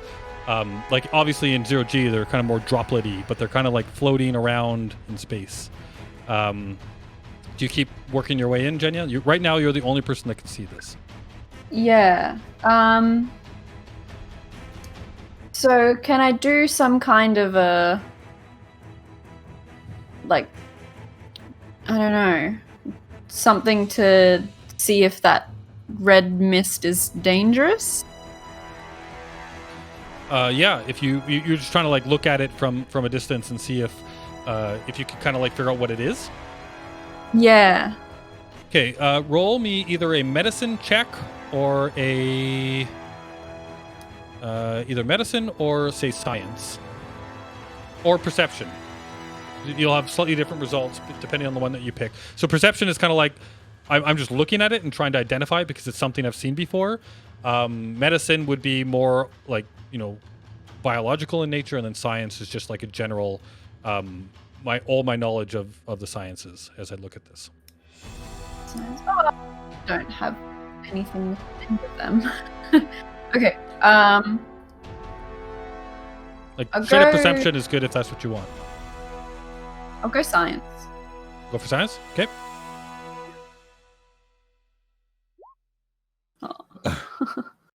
Yeah. So you're looking in, and I mean, it looks weird. It looks like a liquid. Little red globules of liquid floating in space in front of you. You can't really discern what it is. Yeah. Is there a possibility it could be blood? Just floating around in the air? Possibility. Possibility, yeah. But you don't know that because you're too dumb. Well, no, punch. it's just more that you're like really far away from this. Like it at this distance, it's just hard to discern, right? You can get closer. Okay. Yeah, so can I see anything, like any signs of people or rats or anything like Rat that? people. Yeah. So correct me if I'm Right. wrong, but right now I'm assuming that you're kind of like within the hatch, kind of like not gone quite in yet, because you did make a noise as you bumped the side of it, and you're looking in. So from your vantage point right now, you can obviously have your communicator or whatever will have like a light on it. You could be like shining it in. In there is some ambient light coming from the walls because there's emergency lighting on, but it's dim. And yeah, so like from where you're looking, you look in and you don't pick up you don't see any, like there's not an obvious person floating there. There's no movement other than like the things tumbling in space and this liquid. Yeah. All right. So I'll go in a bit further. All right. So I think as at you this kind of point, push your way Henry's going in. to be like peeking his head in. Yeah. And like you hear the servos and stuff in his mechanical arm like making a fair amount of noise, and he kind of leans in and like whispers like, "How's it going? You find anything?" All right. I'll whisper back. You're not very sneaky. I know. That's why I'm in the airlock. That's why I'm in the There's not a lot. I can't see much. I'm gonna go in a bit further. So far, it's a bit misty. Red mist. Do you know anything about red mist? Is it fruit punch? I assume no. What's going on up there? Oh, you're smart, Oh, Gabriel. guys, what are you doing? You're smart, guys. Can you identify this red goop? Like Okay, you guys I'm are just- actually talking, right? But because Gabriel's like fully suited up, you only hear him through the communicator because he's got like, whoops, I just hit my mic. Oh, He's got the full gear on, right? Whereas the rest of you are like open face. There's atmosphere, right? You're just talking to each other. But yeah. Ready for red mist. Yeah. Okay. All right, so So I'm Jenny, gonna- you push in. I'm gonna. Yeah, go in. All right. So as you push in, you like as you kind of come in through the front, you're looking around. Roll me a quick perception check as you look around to make sure that there's nobody like around a corner as you kind of pull your way in. Oh, I'm not very perceptive. Oh Six. no. 6. Yeah, so you kind of like pull your way in and kind of more making sure that there's nobody because around the sides of the hatch, you're looking around to make sure that there's nobody kind of like hiding up against the wall as you come in, and you look around and there's nobody there. But as you come in, you definitely like a wrench kind of like bounces off, hits you and rotates off to the side, and you realize that you've also run into some of this mist, This mist. and it kind of like hits your flight suit and a piece on your face, and it hits on your hand, and you kind of look at it, and as it splatters on your hand, and as you look at it, you're like, this is definitely blood. Okay. These are droplets of blood that is just floating around in this room. And as you continue your way in, you see on the wall in the distance, now that you're kind of further in, you can see some writing on the wall, and it says, "You pay for sin," written in what looks like the same red stuff that just hit you. So you feel like it's the same color. You feel like this is written in that blood on the wall. Yeah. And it says, "You pay for sin," and sin is spelt S-Y-N. Okay. Do we? Just look around. There's a single door that leads out of this room to the side. Okay. We'll flip over to the map for I'm everybody gonna- to see. Yeah, I don't see it. Oh, there you go to scroll down. Oh yeah, scroll It's in, down. like, the middle. Oh no. Okay, there it is. You should Are we see what there? you're seeing on the stream now if you look over at over there. Yeah. If you don't, let me know. But hopefully everybody can see that. Yeah. Okay, so I'm gonna go back to the others and say, like, come on in. There's all blood everywhere. There's mist There's with blood blood, everywhere. and there's writing on the wall that says you pay for sin, but No, I'm not coming in. but it's not. It's SYN. That's not how you spell it. No. Is They're someone that- dyslexics. They're no risk to us. Let's go in. So I think wait. Henry's gonna give the room like a good once over, and I think you guys would see like this is when his augments start to shine. Literally, his eyes do light up as he gives the room a sweep. All right, so you take a good look around, and you get bonuses for this, right? Because of your eyes. Yep. That's good. That's a good thing you do. Yeah. So that's a total of That would 5 with your total. bonuses on that beautiful one. You look around, yeah, and you like it's very obvious right away that like yeah, there's like droplets of blood all bouncing around in this room. You confirm what Jenya saw real quick, and that wall with the writing on it is that's super creepy, right? Like it's obviously as you look at closer at it, like that's not done with a paintbrush. That was done with somebody's hand. Gross. What was the name of the pharmaceutical company? I can't remember. Does anyone Black remember? Swan. Wait, Swan was the- Swan Pharmaceuticals. No, Yeah, Swan was No the one knows. legitimate head, Swan, and then there was the Black No, Swan. I- That was the I just went back through all the files that we have, So and I couldn't find any. you're going anything through to do the with files sin. Yeah. while standing. Yeah. You've got your well, communicator, right? You're looking through your Henry, communicator. I'll Yeah. look around. So yeah, Oh, no actually, I one should've- remembers.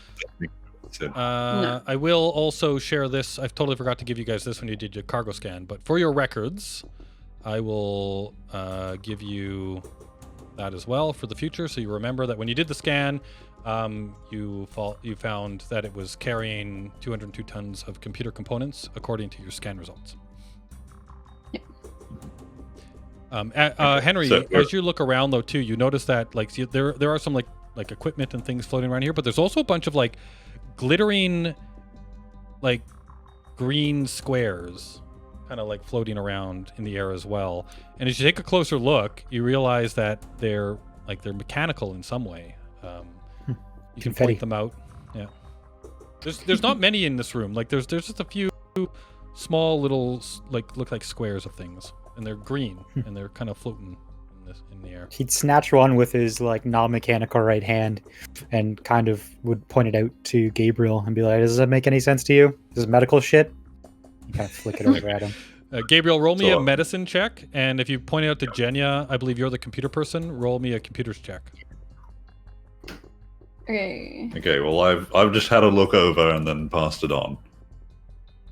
Okay, so yeah, you So- look at it. Between the Both two got of you, Both had- eights. yeah, between the two of you, Gabriel, you're like, this doesn't look like medical stuff to me. And Jenya, as you look at it, you're like, huh, these are computer chips.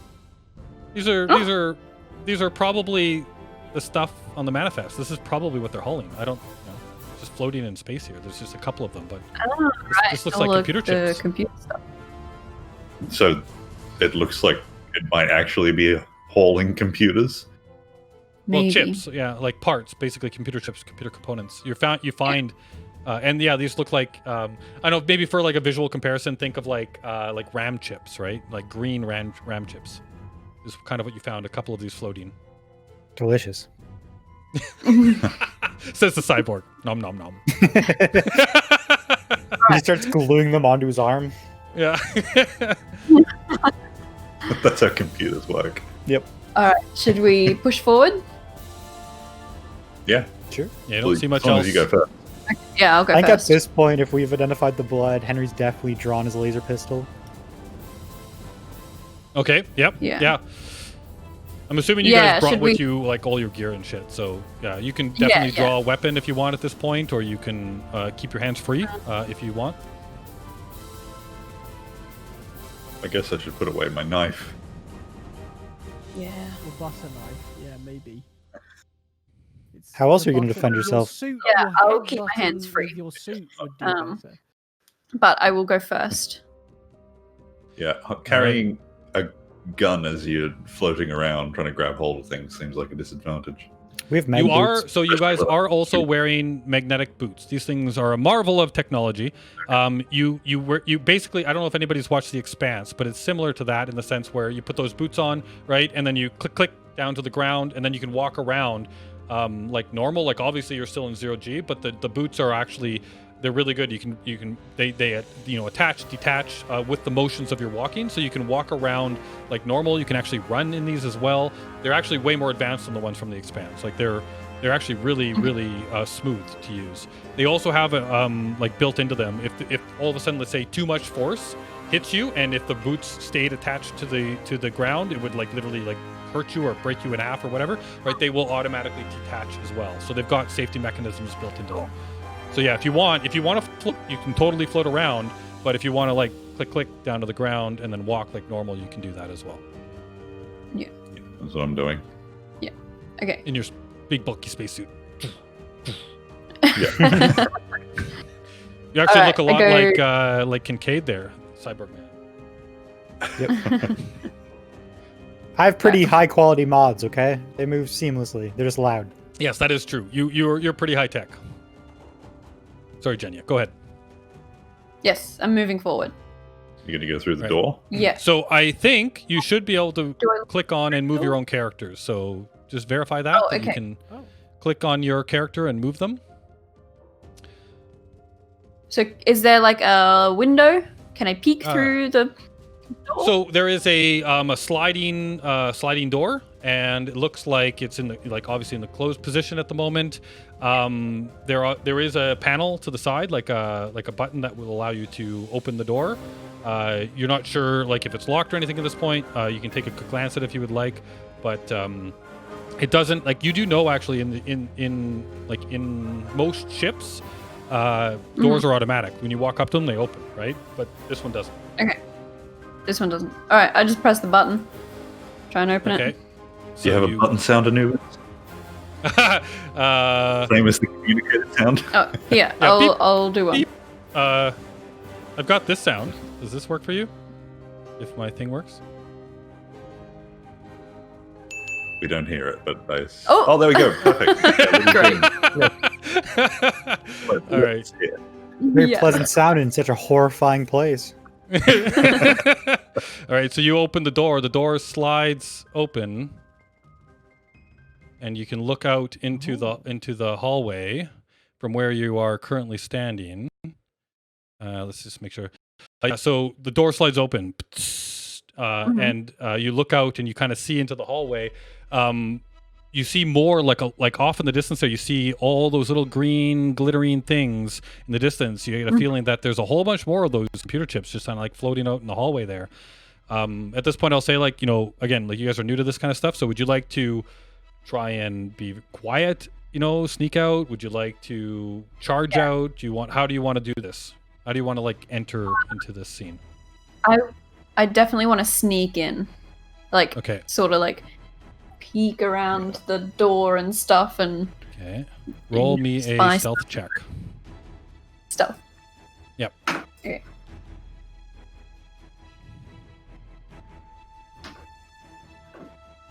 Eight. All right. So you feel like you're not making too much noise. Can I get everybody else to roll me a stealth check as well, just to make sure that you don't mess this up for her? Uh-oh. All you have to do is stand still. Oh. Yeah. Henry got Yeah. an 11. Spidey is literally just standing still. Or sorry, Kincaid is probably just like, don't move.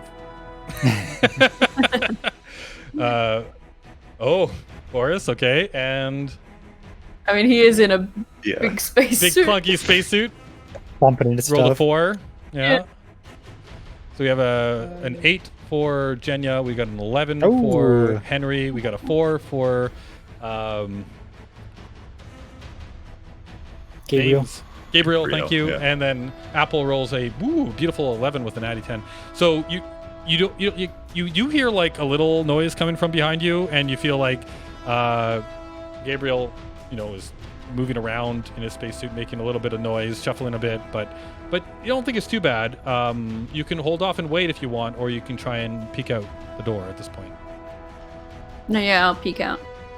Okay, move your character 1 space out. I pressed the wrong thing. Okay. Oh. Ah. You walk out the door, and oh wow, you can see very little. According to this, why do you see so little? It's because it's what I'm seeing. Me, she's it seeing. lit up like the whole hallway. Yeah. We- Oh, we- Because maybe it's you're working not off set my up point of properly. view. Oh, because it's looking on That's your what- point of view.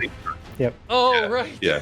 Okay, just So- put Henry in that spot for now too, just so that you can actually see. There we go. We- All right. Again, if you're watching the video, what you're seeing is Spidey's screen. So Yes, that's right. Yeah. So you walk out. So yeah. So Jen, on your screen you actually did see everything, right? Yeah. Okay. The okay, whole okay. hallway. So you walk out, and so we'll just remember that Henry is actually kind of 1 step in at this point. Yeah. So Jenya walks out, real slow like, looks up and down the corridor, and she sees off in the distance, and it doesn't look like they've noticed you yet, but there's 3 characters down the far distance, and it looks like they're all carrying like some serious weapons, and they're kind of like arguing with each other. And they haven't noticed you yet, but they're like loudly arguing with each other about something, and they're aggravated in ways. But they're all carrying weapons. One guy looks like he's got like a big laser weapon of some kind. And I think we'll take a break here. Oh, Great. cliffhanger. So I will transition us over to the break. back in And like we will see you all 5, 10. Mhm. in about 5 or 10 minutes or so. Yeah, something like that.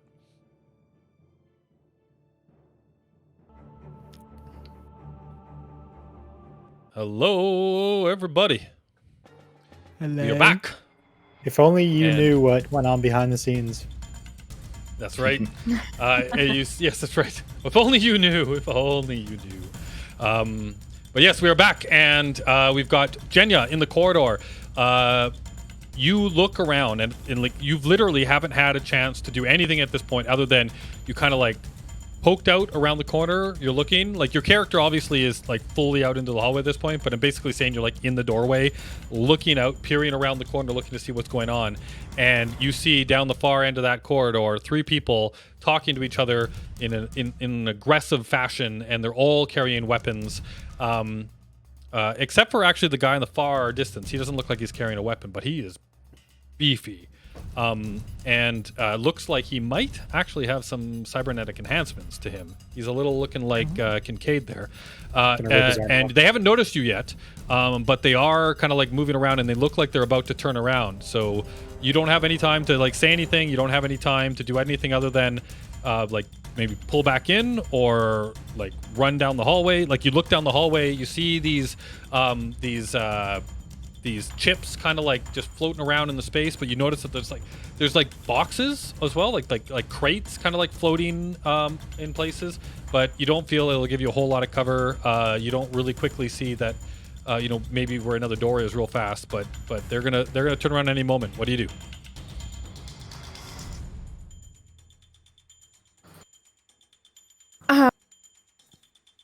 So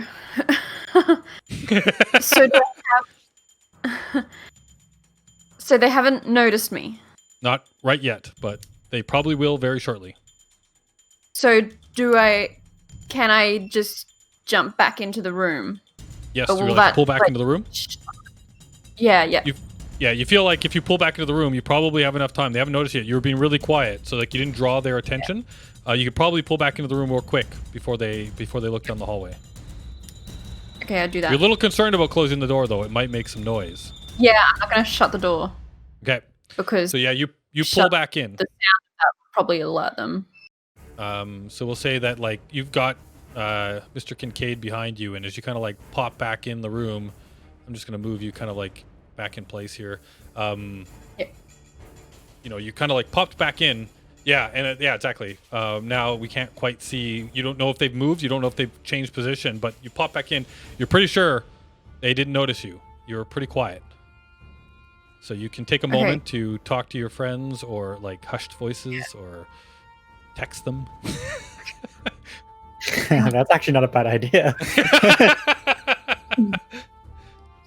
Sorry to interrupt. You can continue discussing. I've just got to go quickly fix one thing. Do you mind just turning off the video for a second? Oh, right. Pause it. Hold on. I've got to... Boris is fully nude from the waist down. Yep. He's got his Tadger hanging right out. All right. You gotta make that full screen again. Yeah. Froze yourself? So, okay. Yeah, I froze myself.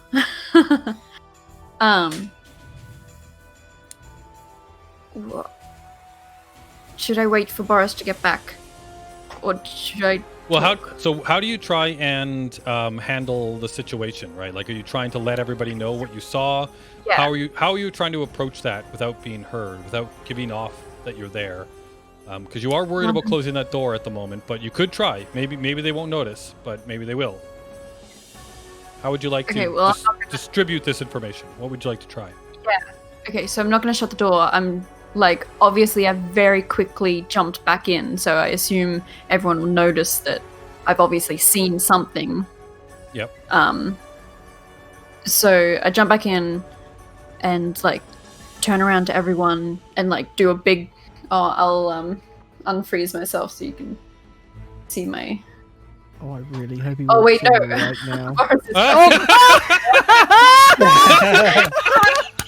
Time. Perfect timing. At least he put some shorts on, because, you know, when he got up and walked out, he definitely didn't have any on. That was beautiful. I want to ruin the illusion. Okay. So what have we decided? I'm just telling everyone now. Oh, okay. Okay. So I've jumped back into the room, and so you can tell that I've obviously like seen something. I don't know what yet. So I jump back in, I turn around and do like a big, like, like some of that. Yeah. And it's time for charades. How have they not known? Centipede. Yeah. There's three people, heavily armed, one possible cyborg. They didn't notice me.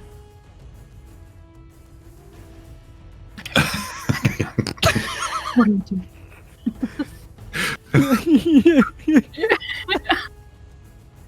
What do we do? Do we just send our cyborg in to get their cyborg? Is that how this works? Cyborg on cyber violence. I like it. Yeah. Is there like a cyborg creed? Can you go out and like challenge Speak up. him?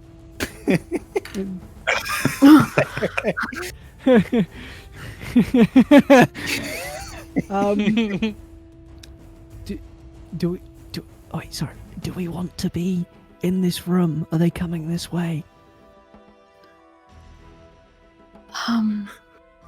They were arguing amongst themselves, and so they haven't. Yeah.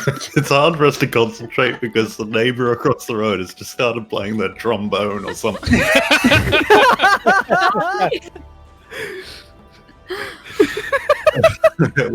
we'll try and ignore that. Yeah. Okay, so they're arguing. Okay. Oh wait, whisper. we're actually. I can't really whisper. It just turns into like this. Okay, that works. I like this ASMR. Well, luckily, as far as you're concerned, right? You're talking inside your suit, right? So you're actually just using yeah, like he's communication. fine. So, do you think they're the ones that did this? I couldn't tell. That's I a guess big they look assumption. scary. Yeah, they So look either they're heavily armed. we sneak away, we ask them something, or we just go in, throw the Yeah. flashbang, try and make them surrender. I thought that was like a line of thought and what you wanted to do. We sneak in, then run away, and then throw a flashbang. Is trying to talk with them worth it, or do we? Yeah, so those are our two options. Either try and talk to them or just go in guns blazing.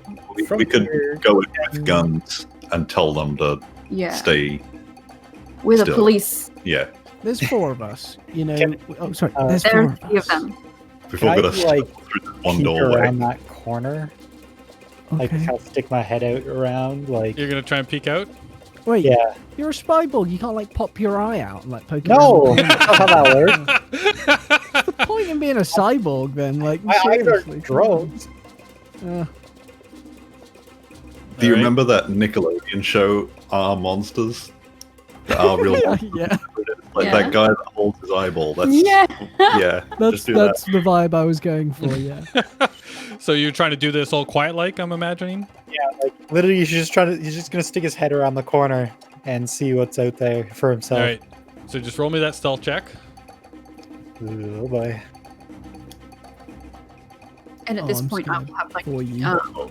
You My pop gun. your head out the door, and as you do so, you hear somebody yell out, "Oi!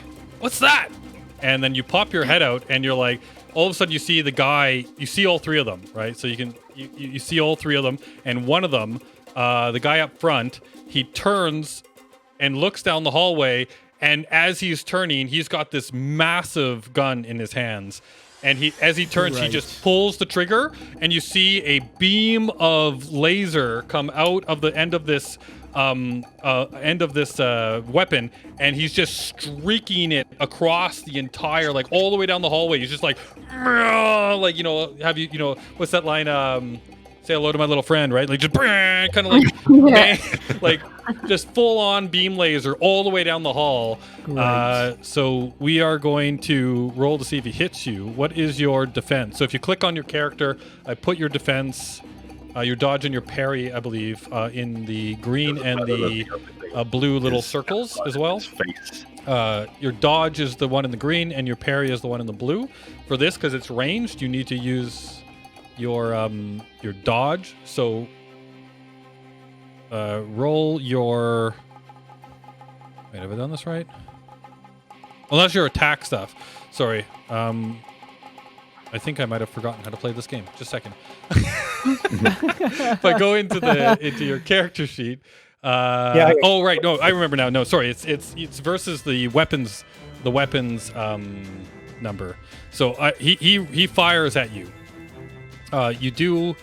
So I'm gonna fire. He fires like a giant beam weapon at you, and he will roll for that. You know what gave me away? It was the autofocus on my eyes. Oh my goodness. So he, yeah, you're on your eyes. Yeah. So he rolls to attack and hit you. And you know what? I've got cheat sheet cards. I'm gonna be right back. Did you just? Yeah, it was definitely. Did you say I think so. okay. It was after the autofocus was just like.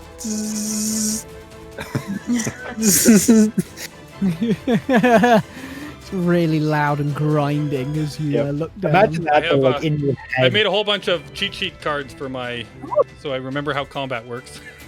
Nice. So yeah, so he fires at you. And he's firing at you with a ranged weapon. So you need to roll me so that plus, yeah. So what is your dodge number? My dodge number is 3. Your dodge is a 3, so that is 3 plus his weapons to hit. He is at.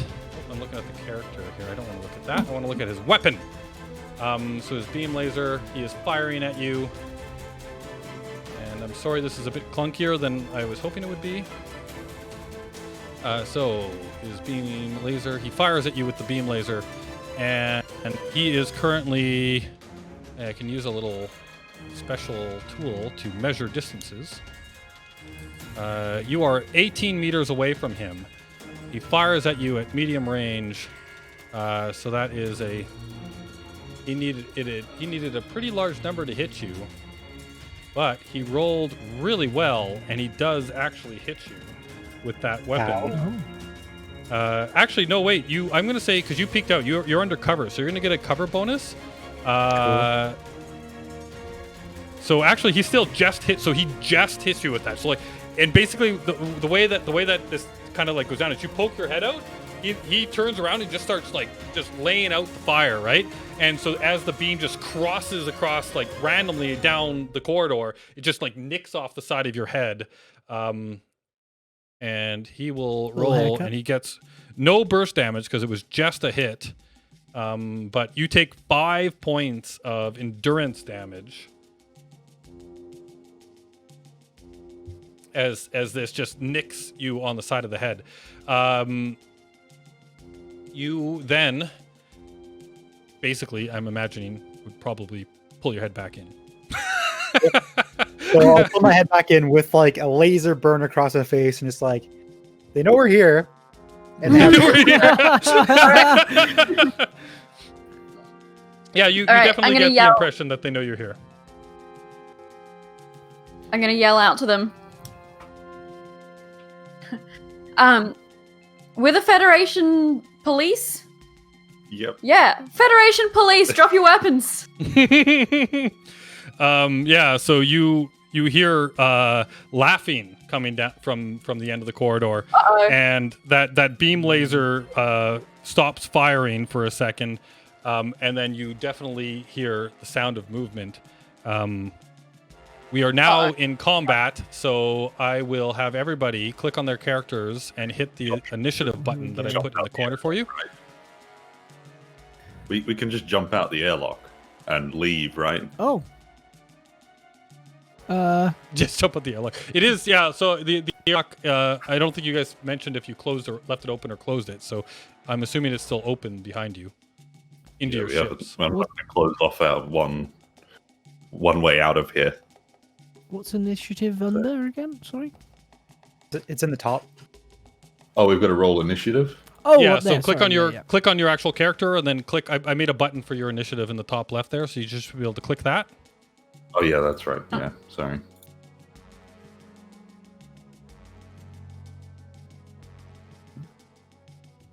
Oh, mine didn't show up. No. Try it again.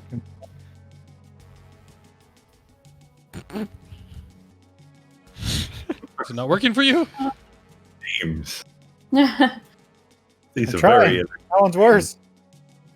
Initiative for Henry. Okay, well, just if you just right click on you here, I'll add you a turn, and then just click on the number and type it in there for you.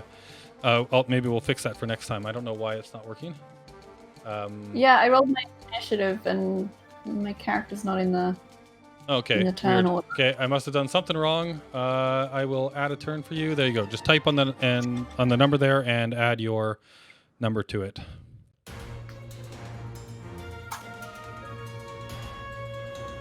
All right. So everybody is in the initiative order, I'm assuming. Mm-hmm. All right. Yep. And then okay, so now we've got you all sorted. So, yeah. So basically, you kind of like pull back in, and you turn around to everybody and say, "They know we're here," as everybody saw a laser beam just boom, like right across the doorway, right? And up first is one of the enemies. I think you guys should be able to see the names. So. Yeah, I was. Yeah. Bozo. The yellow bozo goes first. You hear the sound of let me just double check on her.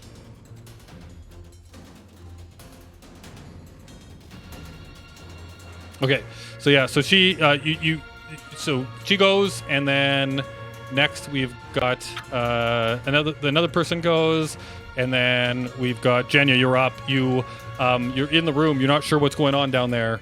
But But yeah, you hear at least maybe some small movement out in the hallway.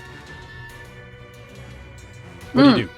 So actually, I did update the. If you go into the journal, I did update the combat thing. So if you go down to the book called Combat, if you open that up, I now have all the different combat stuff in there. So if you click on Personal Combat, you'll see all the things you can do. So you can basically shoot a ranged weapon at a person if they're at distance. You can make a melee attack if you're right up beside them. You can make a fighting attack, which is like fisticuffs, right?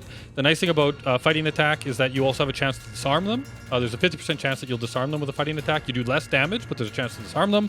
Whereas melee attack is like, hitting them with a club, or in your case, your sword. And then you can draw a weapon. You can run, which basically means to move twice instead of acting. You can interact with an object, so like opening a door, closing a door, that kind of thing. Reload a weapon. And then there's some other actions that you can do as well, like you can take some time to aim at a target. You can basically hit them with the butt of your weapon, right? Like using your weapon as a club. You can try and grab or grapple somebody. And then you can also do the two weapons at once thing that one of our people has a special skill for. Or delay. And basically delay means you can wait until somebody else is gone, you get moved to that place in the order, and then that's where you are from there on out. So those are like high level, kind of like the basic things you can do. If you click on those things too, it'll give you the details of how they work in like more details. But yeah, at a high level, those are like the basic actions that you can do. You right now are in this room, you're not exactly sure what they're doing out there. You could try to like poke out, so you can move, shoot, and then move again in this game. So if you would like, you can try and like poke out there, take a shot if you want, and then come back in, or you can wait. You can maybe like wait for them to maybe come down in here and see if you can like surprise them, or you can make a run for it down the hallway the other way to see if there's something that way. What would you like to do? Okay, I will take a shot. Like, you said I can like just take a shot out the door? Yep. So you have 10 meters of movement. Each square is 2 meters. So you basically can move 5 squares in a turn. If you would like, you can go 1, 2 out the door, take a shot. I'll say you get cover because I'm assuming you're not going to actually like full out, right? You're going to hide behind the door. I'm not going to like jump fully out. So it'll be, you can move out 2 and then you can come back in 3 after you shoot if you would like. So okay, if you would like to do that, you can poke out, see what's going on, take a shot, and then run back in. Yep. And then so yeah, laser pistol? Laser pistol? Who would you like to shoot at? So the one with the fuchsia color around him, he's the one that had the giant laser weapon. He was just like spraying it across. The one with the yellow is a lady, and she looks like she's got a weapon in her hand, like a rifle of some kind maybe. And then the guy in the back, he's the big beefy guy. Okay, well I'll shoot at the fuchsia guy. You'll shoot at the fuchsia guy. All right. So you pop out. There is a cool little tool that you can use in this game. If you look on your toolbar on the left-hand side at the top, where there's a little mouse pointer, like an arrow, and then like a few things. There's one that looks like a circle with a measuring, like a ruler in it. Yeah. You click that, yeah. Then you can click on your character, and you can drag from your character to the enemy, and it'll tell you how far away they are. Does that make sense? There you go. So yeah, so they are 18 meters away. So you are firing a laser pistol, correct? Yes. So 18 meters is medium range. So the difficulty number for that weapon at that range is 7. So you basically, you need to now do your attack. Yeah. So you fire, you get an 8. So the difficulty number is a 7, and my guy, if I click on the right tool, you can click on him. He is going to obviously try to dodge you. 7, so he gets he beats your attack, so he basically dodges out of the way of your shot. So you take a shot at him, and either he maybe you just missed him. So like you come around, you're moving really quickly. You fire at him with the laser pistol, but it just kind of like goes like right over his shoulder, and he looks shocked because he's still in the middle of like moving around with his big giant weapon, right? So you kind of like just boom, right over the side as he moves. Sadly, you miss, and then you can run back in and hide around the corner. You have one more space of movement if you would like, or you can stay there.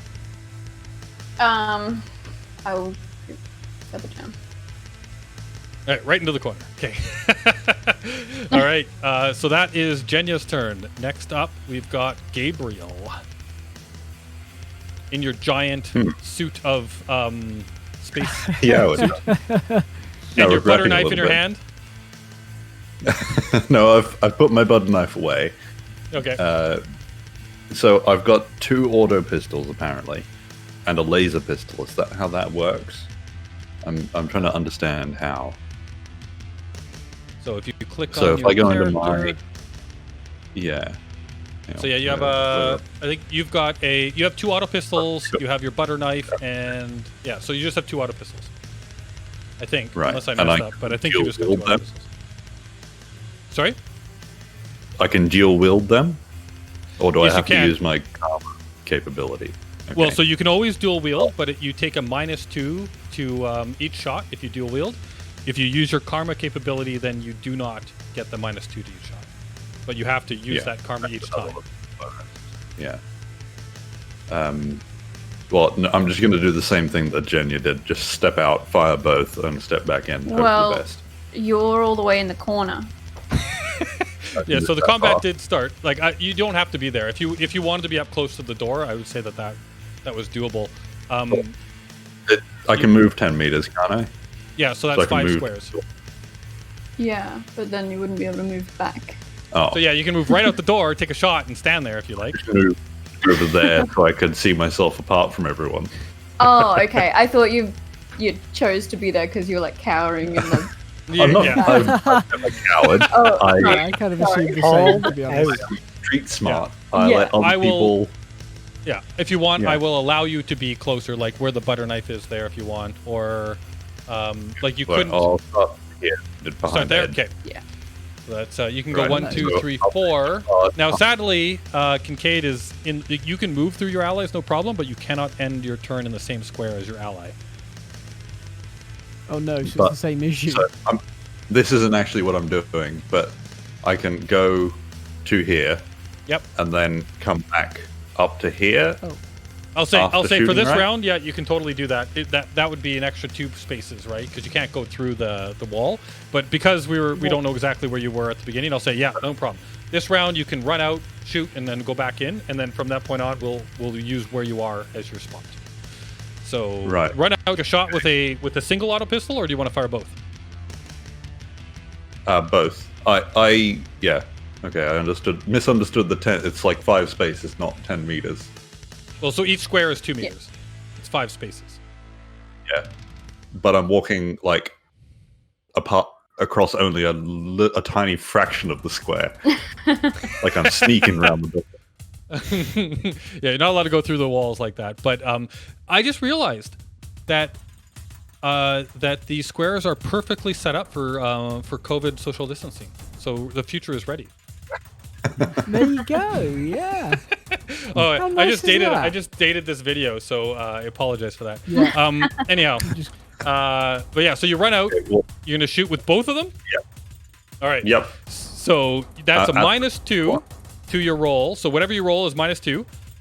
But also because you're wearing a spacesuit, you're in a clunky spacesuit. It's another -1 for the spacesuit. So it's actually a -3 to each shot. Yep. That's fine. Is it what's the weapon in the personal combat? Is it just Yeah, so fighting? well, I think in your journal you should have. Oh, so you're doing shoot a ranged weapon. But in your journal you should have. Got it. Yeah. In your Yeah. journal you should also have the auto pistol. So if you click on that, it'll pop up and show you all the stats for the auto pistol. But basically, just take a shot. Basically, roll. I also have a button that you can just click to fire it in the top left. Okay, so I've rolled attack 11. Do I do damage? Just a sec. We will see. So you rolled a 11 total minus of 3. 11 minus 3. So you actually rolled an 8, right? You were firing at who? The fuchsia guy? The pink one? Yeah. Okay, so you're still fuchsia. at medium range at this. So that is You needed a 10 to hit. You would have hit if you didn't take all your negatives. So you missed with the first shot. So roll for your second weapon. So you don't do the damage on this one. You missed. So roll again for your second gun. Oh, that is a crit. -3 is a 10. Nice. A 10 is still a hit, but that is just a hit. So you go ahead and roll your damage. Any burst? And you get 0 burst because you just hit. Oh, wow. You rolled 9 plus your damage bonus of 4. So you get a 13 points of damage against this guy. Let me see. That is pretty hefty. So, boink. There we go. Okay. Yeah, so you come around the corner and you have 2 auto pistols, one each hand. And these are like little hand machine guns, basically. You walk out and they fire like a bunch of little bullets. So you walk out, around the corner, fire. A bunch of bullets go like wide over him, and another set of bullets just like cram into his chest. And he kind of like pulls back a bit. He's holding his crazy weapon in his hand, but you've done some serious damage. Now you can move yourself 2 spaces back to where you would like to be hiding.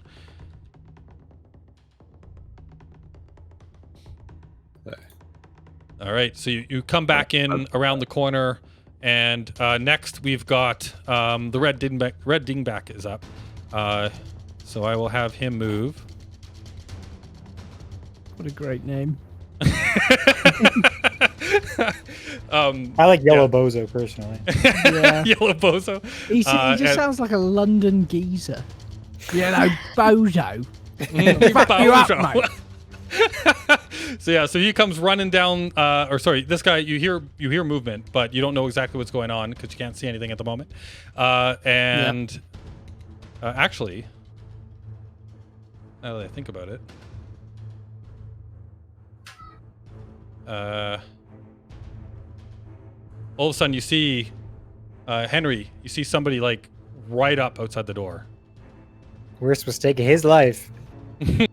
Next up, Mr. Foster. What do you do?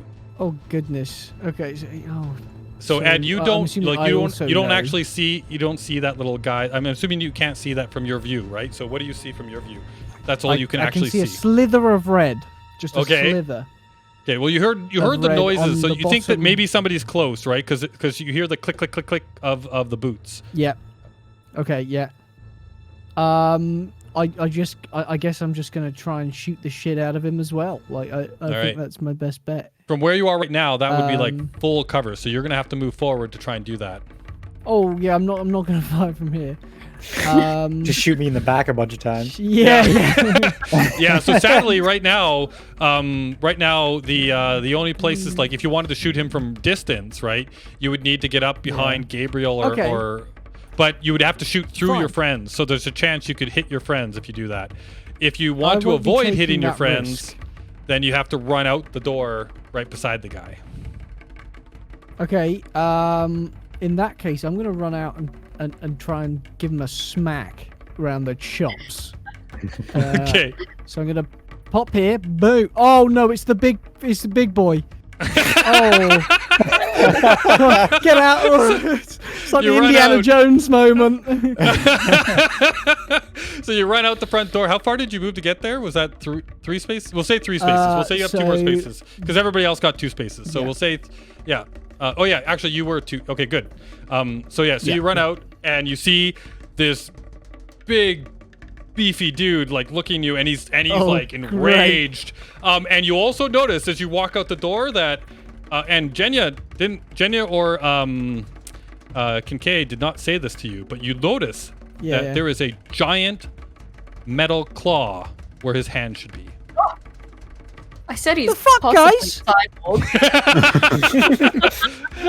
Possibly his hand is still there. Claw hand. Don't just go hand in hand. He still has a hand, but there is a giant claw up and over it. Oh, Jesus. I've made some clear issues with my judgment. So what would you like to do? The thing is, I can no longer get into the combat book. I could before, I can't anymore to see what options I have. It just says combat now. It doesn't say anything else. Oh, there we go. If you click on combat, does it? Yeah, I've got it. Okay, you're right up beside this guy right now. Stab this huge fucker. I'm gonna just try and go for his guts. All right, so you are making a like a melee attack, then attacking with your knife. Hell yeah! I'm gonna stab him in his balls. Like that'll take him down. Unless they're metal as well. Just cling as I hit his testicles. All right, so you go in for an attack with your knife. Yeah. So your knife. Let me just pull up the attack knife. Is that what I need to roll? So yeah, roll your knife. The finesse on your knife is a 7 plus his. Now he is going to. I'm not looking at the result yet. So whenever you're in a melee attack, and you need to decide this before you know the result. So he is currently being attacked by you. So he has the choice to either dodge, try and dodge you, or he can do what's called parry. And if he decides to parry, and you fail to hit him, then he gets a free attack on you. Nice, brilliant, thanks. All right, so he is going to parry. I don't know the result yet. I don't know the result. So he is going to parry, which means I have to use his parry number. So when you guys look at your character, the green circle is the dodge number, and the blue circle is your parry number. So sometimes, depending on who you are, you might be good or bad at those things. I think Jenya is really good at parrying, if I remember correctly. But yeah, so anyhow, so you come running out, and you go to stab him with the knife. He is going to try and parry you. Okay, I know the number he has to beat. Crush my head. And you attacked. Where is your attack? You attacked and got a 5.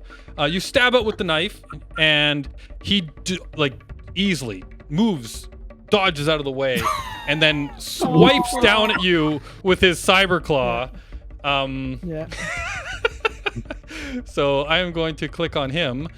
You will use your. I believe you can't keep going back and forth. I forget if you can just keep parrying back and forth. I think you can only do it once. You can actually decide if you would like to parry if you want, or you can dodge. Okay.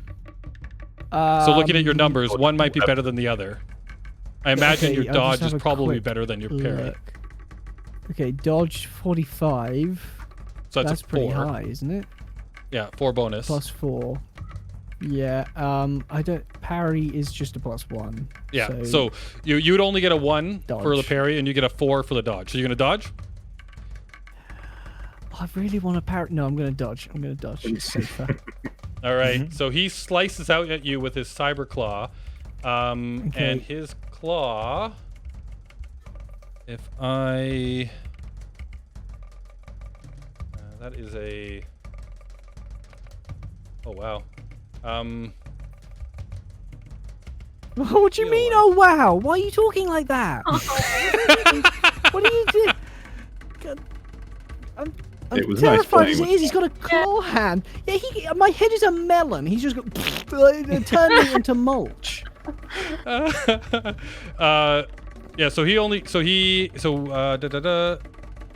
I don't actually. I have to look it up. I forget what his cyber claw is. Man, I thought I was all prepared for this, and I did not. You don't have to look it up because I'm dead anyway. Is that why? I need to go to the rule. Where is it here?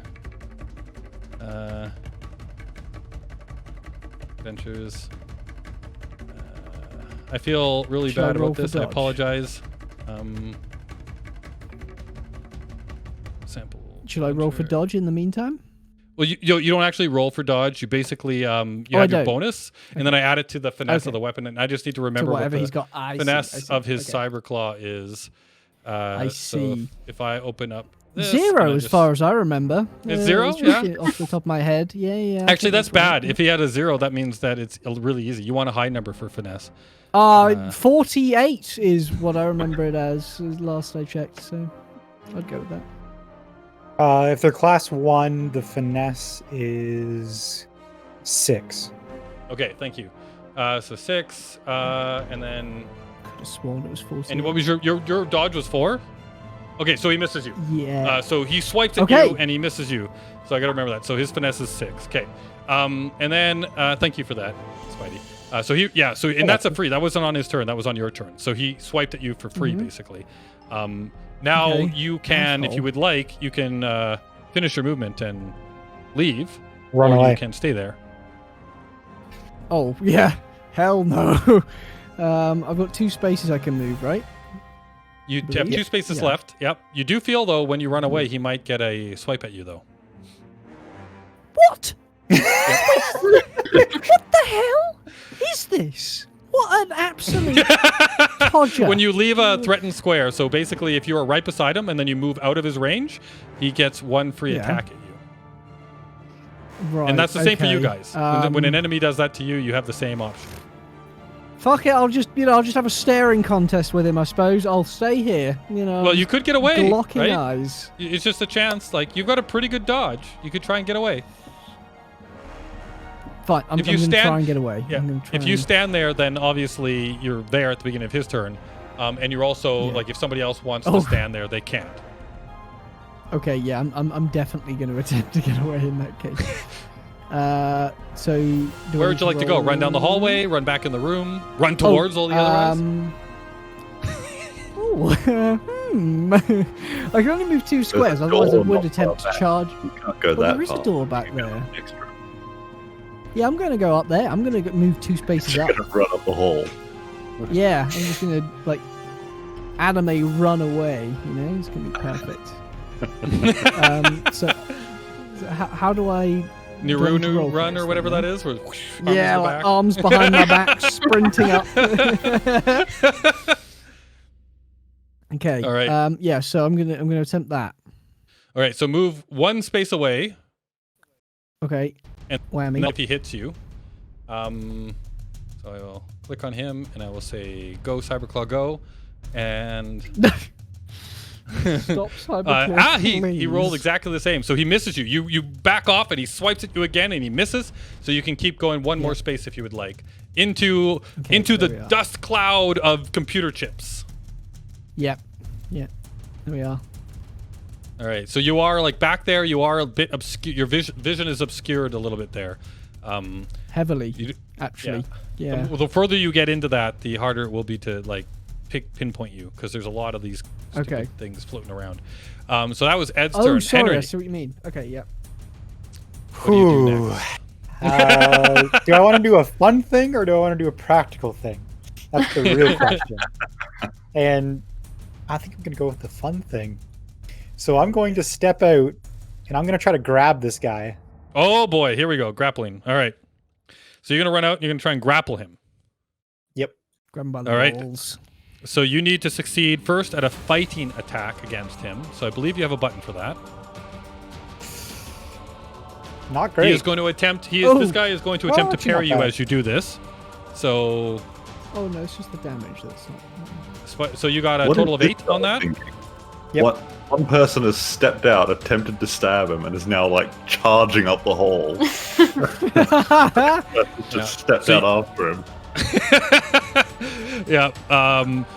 Yeah. So you step out and you go to grab him and you get him. Like you get in close. Now you need to do like you're holding on to him, but he is big and beefy. You got to win an versus athletics check against him.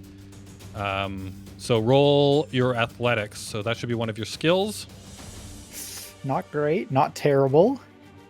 So you got a total of 5? 5. Yep. All right. So you go to grab him and you like snag onto him and he just like pulls like a freaking Hulk Hogan on you and your arms spin back out. Like you, it looks like he's got a cyber arm as well. Oh, did you add your bonus to that? Your like your cyber bonus? You get a +2 to those things? To athletics? Well, for the grapple. I don't think I think for the grapple you would get your is strength automatically. bonus. You get a strength bonus for your grapple, and I believe you get a +2 for your arm, right? I think it does it automatically. Did I add that? I don't think I added that for your. That's an extra strength bonus you get for that. You get an extra +2 for that. So I think it only does 2 damage though. Is it just for damage? Yeah. I'm gonna say that it works for grappling because you got a big ass arm. So you actually do. You get him. I'm gonna give you the +2 for the grapple check. And so you. Well, and I'm onto strong him. too. So yeah, I'm strong and I have the cyber arm. Yeah, that's right. So you're strong as well. Because I believe it actually says you get those bonuses when you are grappling and when you're trying to escape from a grapple. It's like a strength. Oh, okay. So you actually get a +4 then because you got the arm and you got the. I'm a strong boy. And you're strong, right? So +4, you win the grapple and you snag onto him. and he is now in your grasp. So when you grapple, I believe neither of you can move. You can drag. Well, sorry, he can't move. Both of your defenses are 0. So if anybody tries to shoot either one of you, they basically just hit. That's the second thing I wanted to do is try to drag him into the room. Because I do. So how much movement have you used? I only moved one space, right? Or 1 square, so 2 meters. So Yeah, I technically should have another 2. So you're gonna try and drag him 2 spaces into the room then? Yeah. All right. So you go put you where you are, and then I'll put him right behind you. Just go straight back in. No, I'm gonna stab him. Okay. That's the idea. Just everyone jumps him. So you pull him prison in. shoving him. So yeah, Ed, you watch as Henry Kincaid walks out the front, just bear hugs this guy, and then drags him into the room behind you. You're now standing in the middle of the hallway, looking down the hallway at 2 people with very nasty-looking weapons pointed in your general direction, and all of your friends are in the room with a big burly cyborg. Nice. That's not your friend. Happy to hear it. All right. Yes, so I'll keep that up so I can remember exactly what that works. So that was Henry's turn. Next, we've got the yellow bozo. Now you guys can actually see what's going on. So she is, or at least I guess Ed's the only one that can actually see this at this point. No one else can see this. So I will do a quick, how far away is she from you? Quite far. So what she's going to do is she's going to run 2, 4, 6, 8, 10. Run 10 meters down the hallway at you. She is carrying a laser pistol, and she fires that laser pistol at you as she barrels down the hallway. You are now 12 meters away from her. She fires the laser pistol at you. That's still medium range. So she will, I need to click on the right thing, and then fire a laser pistol at you. What is your dodge? 45 plus 4. So, sorry, yeah, plus 4. Okay, so she fires at Plus you. 4, yeah. Plus 4. Her laser pistol. Ooh, she actually hits you. She rolled really well. She hits you. You take 8 points of endurance damage. So click on your character. Click on the 30, the little red circle that has 30 in it. Just click on that, and then type -8 and hit enter. There you go. Yay.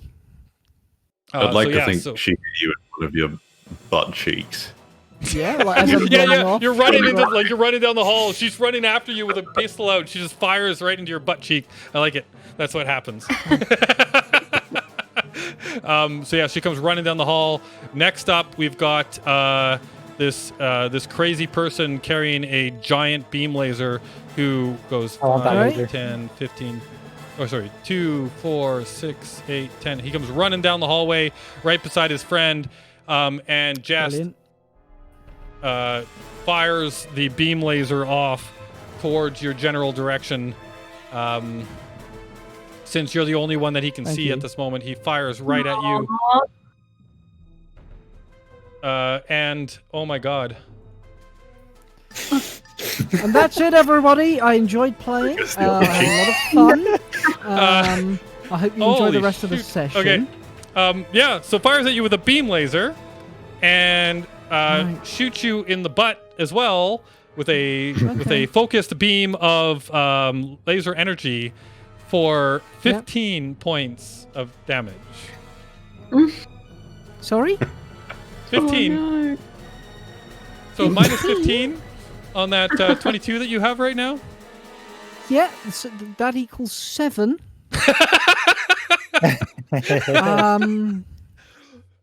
Yeah. Right. He's that weapon is not something you want to be in range of, it seems. So Boris, you remember when you said that there was a door up there and maybe I should investigate that? Yeah. I don't know if man. Yeah, my advice is worth taking right now. That's what I'm going to say. All right, Jenya, you're up. I will let you know, because your character has special abilities in this particular case. There is somebody that you are easily within melee range of. You can walk up one square to that person, and you've got a beautiful sword at your disposal. Yes. that you are very good at using. Yes. You're That's very exactly good what sword. I'm gonna do. Awesome. That was the Okay. idea. Excellent. Base All right, so you sword? come. Yeah. Yeah, so you come running up, and guess what? You are also flanking this guy.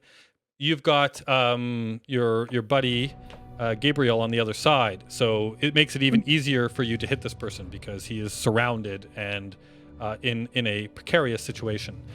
So go ahead and use your sword on this person. All right. Oh wow, yeah. 12. He is going to parry because he always parries, but you swing at him, and you said it was a 6. Oh no, what your sword is what, a 4, I think, right? What? Yeah, so you hit. You hit and you do 9 damage. Well, his defense is technically 0. Oh right, he's grappled. Never mind. Yeah, So he I got him in a cannot. full Nelson. You got him in a full Nelson. You swipe. You basically walk up to him and you just like poke him with your sword. Yeah. For 9 damage. Did I just give 9 damage to the wrong person? What just happened there? Oh. What? Something weird just happened. So when you look at Ed, and Ed's just dead on the ground for no reason. No, I did right. But the thing is, oh, I see My why. head Sorry, I'm comes seeing. rolling past yeah. the door. It's all good. It's all good. So you do the damage on that person. Then so you walk up and stab him. You still have 4 squares of movement if you would like, or you can just stay there looking menacing with your sword. I guess I'll stay here so that I'm still like flanking if Gabriel like attacks. And if he tries to run, you can hit him if he breaks the grapple. Okay, yeah. All right. Yeah, I'll stay here. All right. So you stay there, okay? And then that was Jenya's turn. Gabriel, you're up. What would you like to do? Am I able to get past that enemy and go out the door? So he is grappled. Normally you can't go through enemy squares, and so basically there's like a big pile up there, right, with your friend and him all like. So if you would like, I will let you try and go through that square if you would like. He won't get an opportunity to attack you, but I'm going to say it's going to cost you an extra square of movement to get through there. So instead of 2 meters, it costs you 4 meters to get through that spot. So basically it costs you 2 squares. Okay. All right, because I've got a karma capability called Diving Guns A-Blazing. Yep. Where I can shoot both my weapons without any penalties, and then Yep. I've got a dodge bonus until the start of the next turn. What I want to do, if I'm allowed to, is leap over this pile of stabbing, Yep. dive out the door with both my guns, and save Ed. And save Ed. Fucking All right. legend. So you're basically you're going to do a 0G push. You would like to leap through the door, right? Because you're Yeah. remember there's no gravity. So once you leap and you disconnect your shoes from the ground, you are now in 0G, and you are now floating in the direction you push, and you do not stop until you hit an object. What could go Yep, wrong? that's fine. So that would be like, Yep, the other side of the hole. yeah. So Like I'll let right you in do front the of the jump. I'll let you go for it. So basically you're gonna fly out this door, and I'm gonna say that like you basically end up here as you come out the door, right? But you're going in this direction. So you're going to continue to move like this until you hit the wall. Can you see my arrow? Yep, Yeah, yeah. and I You're gonna can see keep the going this way. future guy already, so I'm going to try and shoot him. Yep. So as you come out the door, would you like to shoot as soon as you see, or do you want to go one more space and shoot before you fire? So right now you are I think 8 meters away. You are I using think I'd float and wait for the best opportunity, so I guess that's closer. right. So if you're here, actually, yeah, if you wait until you get to this spot right here, you will be within short range, and you'll have a better chance of hitting. But you are real close to that wall, so I'm going to make it harder for you to stop yourself properly if you wait that long. So it's No, a that's risk. fine. You're gonna smack. Yeah, no, I'm taking the risk because I right. gave Ed bad advice, and I'm now saving him. All right. All right. So move yourself to the next square on the On the diagonal. hole. Yeah. I'm a doctor. I can fix myself. So, yeah, I'm in the next diagonal square, aren't I? So if I move down, and then this is where I shoot from. And then you shoot from here. You're now 6 meters away from what did I call him? Fuchsia Dudeham. And you fire. So your difficulty number at short range is 5. So go ahead and fire. He is obviously going to try and dodge this. What happens with because I'm using the karma capability thing, so that means I've got to reduce something. So normally you would get a -2 for the dual wielding, right? But you also get a -1 for the spacesuit. So now instead of a -3, you're only going to take a -1 to the roll. So just make your attack and subtract 1 instead of 3. Okay. And you do that twice. Oh, that's great. A 4, which is a natty 1. Well, that misses. And then roll again. Oh, no. Oh, that's a crit. Well, all right. So you get a 13, natural 10 on that roll, which is actually only a 12, but it's still a crit. You are using an auto pistol. The short range is 5. Okay, so... oh, wow, yeah. What on an auto pistol, what is the... You get... Okay, so go ahead and roll your damage. You get 2 burst. Oh, sorry. Ignore that one then. 2 burst. Ooh. Okay, so you've just rolled 22 points of damage. Yeah. This guy is so he's click-clocking along with his magnetic boots. He's got that giant beam laser. He was firing into Ed's buttocks and my face. And your face, that's right. You float out, like you just go flying out the door like Superman with your guns in front of you, or actually I should say more like the Matrix kind of deal. Like you come flying out there. You got your guns pointed out. I guess not the Matrix. It would be what's his face? He did his recent movie where he's the badass like. John Wick. John Wick. John Wick. Yeah, you're like John Wick, flying out the window or like floating across, and you take your guns and you go and you fire them, and one completely misses the guy, but the other one you line up just right as you float by. You fire. He just gets pummeled, and you got to remember he was already hit once too with an auto pistol. I think from you last round. So you fire him again with all this damage, and he goes limp. Now. You guys are in space and there's 0 gravity, so he's holding on to this weapon, and he goes limp, and so it's kind of like those I know where this is going. Those things that people put out in front of like stores that are like flopping around, right? So you hit him with the weapons, and his boots are still attached to the ground, and he's not moving very fast, so he just kind of like floats. And he's kind of like bobbing around, and he's still holding on to the weapon. And as he bobs, he kind of loses the grip of it because he's dead. And the weapon starts to float away from him. Does it come towards us? Sorry? Which direction does the weapon go? Does it float towards us or the other way? Well, he is holding it in front of him. So as he bobs, it starts to float down the corridor towards you guys. It's moving very slowly because it only got a little push as he let go of it. But yeah, his weapon is actually floating down the corridor. So actually what I can do is grab a salt beamer, and I will drop it on the map. Wow. Oh, I did not mean to do that. That's weird. It just showed that to you. I was trying to drop the picture of the thing onto the map. So if I go down and I find it, where is it here? Laser assault rifle. I'll just drop that on the map. Let's see if that works. Here we go. That's where it currently is. Can you see that? Can you guys all see that? Yep. Okay. Yep. So that looks horrible, but yeah, that's his beamer is sitting there on the map right now. Just kind of floating out in front of him. Yeah, he is toast. He is done like dinner. So yeah, and then Gabriel, I need you to make me an athletics check, please. As you go barreling towards this wall. So what is just before I do that, what does that karma capability mean where it says that I get a dodge bonus of 10 until the start of the next turn? Does that help me dodge the wall? sadly, no. It helps you dodge other people shooting at you. But yeah, so you go barreling across the 0G. You need to make an athletics check to basically turn yourself around and try. Like you're trying to basically right yourself and magnetic, with your feet to the wall.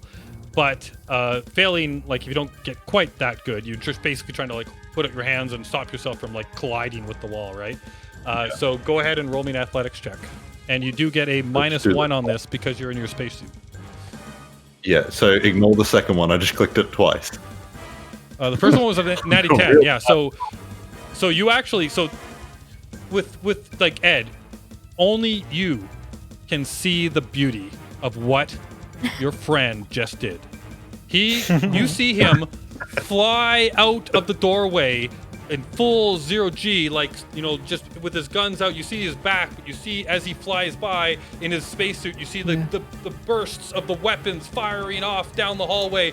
And all of a sudden you notice that the guy at the other end of the hallway just tips over, starts swaying, his gun falls loose, and then he twists around with like the grace of a ballerina. This is the second time that he's been so beautiful at his ballerina skills. He flips around and his feet just hit the wall, and he clicks in place, and he's just standing totally vertically off the wall, holding his guns out. Just a singular tear of appreciation just trickles down my face. And that is all your butt small. Yeah. Gabriel's turn. Next, we have the guy who's currently grappled in Kincaid's grip. He will try his best to break free of that grapple. So to do such things, where's my grapple card? Grappling, escaping. Escaping a grapple. Here it is. I mean, that guy does have a it's a name, versus Lucas. athletics check. So he just needs to roll his athletics, and you need to roll your athletics. You still get +4 to this. I don't know if he can get out of this. You have to roll 6 real plus bad 4, for so him. 10 total. 10 total? Yeah, and I got a 5, so he does not escape. So you still got him like grappled under your bare grip with all of your craziness. He can't escape, which means he can't do anything. Next up, we've got Mr. Foster. Yeah, and my painful arse. Yeah. You're hurting. I don't that's know for sure. what to do here. Yeah, you could say that. Just now, keep my running. first intention is just to charge at her and try and stab her because, like, I've got a bit of anger. Like, she has destroyed my perfect glutes. Okay, and I'm not very happy. However, I don't know if it's the best decision. What is that? As I could Sorry, just die. sorry, Fred. That green stuff. When you run through that, that means that she can't see you as well, right? The further you get into it, yeah, you're gonna get some cover from that. Like you're right in the beginning of it right now, so you don't get any. But as soon as you move past, like further into that, you're gonna get basically +2 to your dodge if you run into that, because it's a lot harder for her to like find you and pinpoint you, because it's just a mess of these things. But Gabriel was so cool. Don't take my advice though, 'cause away. the last time I told you to run away, you lost both cheeks. Yeah. Well, what is your advice then? Please tell me. I would like to hear your advice before I do anything. Then. If that was me, I would run Yeah. through that cloud towards the door. Okay, so I'm going to do the opposite and run after. That seems the logical thing to do. Seeing what's happened so far, and I think I can. 2, 4, 6, 8, 10. Yeah, I can stand next to her. Boom! I'm coming for you, and I'm gonna stab you in the guts. All right.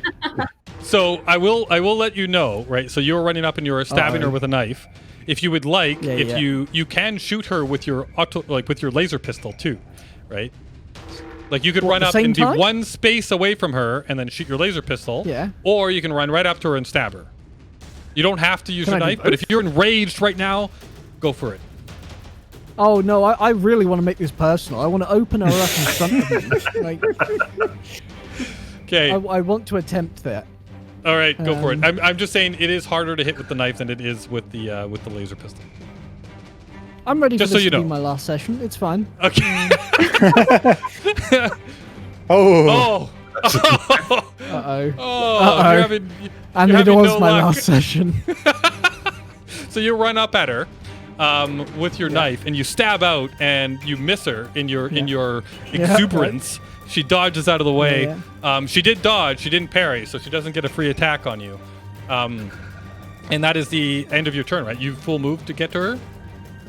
Yeah. I did, yeah. Yeah. Okay. So Henry. And then it's So you've presented yourself to her. kill How- me! Just kill me! How bad is this guy looking?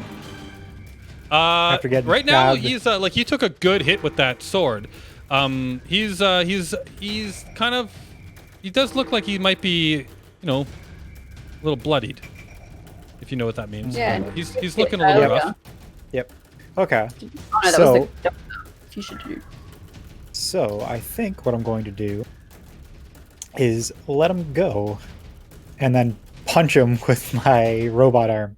All right. So you're gonna release the grapple, and then you're going to hit him with the full fury of your robot metal arm. So Yep. roll to attack with your fighting skill, I believe it is, right? Or no, I guess this would be your this is a melee attack with your arm, right? You're using it like a club. I didn't take it off.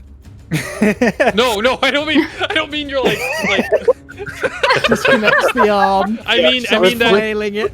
Robot it's not arm like your with the damage isn't arm. halved. Like normally with fighting attack, right? It's a D10 halved, but because you're using Okay. a metal arm, it's more like a club. You don't have the damage. Okay. So go ahead Cool. and do your fighting attack with your So arm, that is a 5 and you get all. to hit. So you get. So that was a D10 plus 2. So you get your.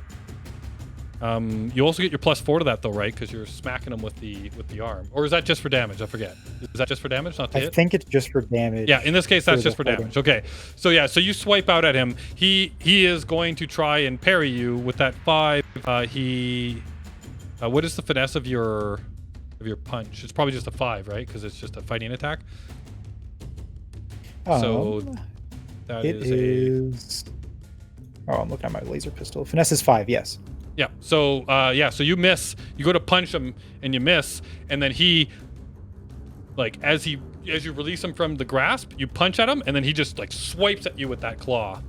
So he's gonna make a claw attack against you. And he also rolls a 5, so misses you completely. He's still stumbling, basically trying to maybe get his footing back after you released him from that grapple. So that's just a little back and forth between the two cyborgs. You can still move if you like. If I step to here, would that provoke? No, only if you leave his threatened square. So if you stay still, if you just stay right beside him, then you're fine. Okay, so I'm just gonna move here then to block him running away. All right, so He's you're in the moving through Thunderdome. his space, yeah. So that takes like extra movement to try and push through him. He's also not grappled anymore. You can make it with your movement, but you do need to win an Okay. athletics check to get past him. So Cool, we're I going to can do do a versus athletics check in this case.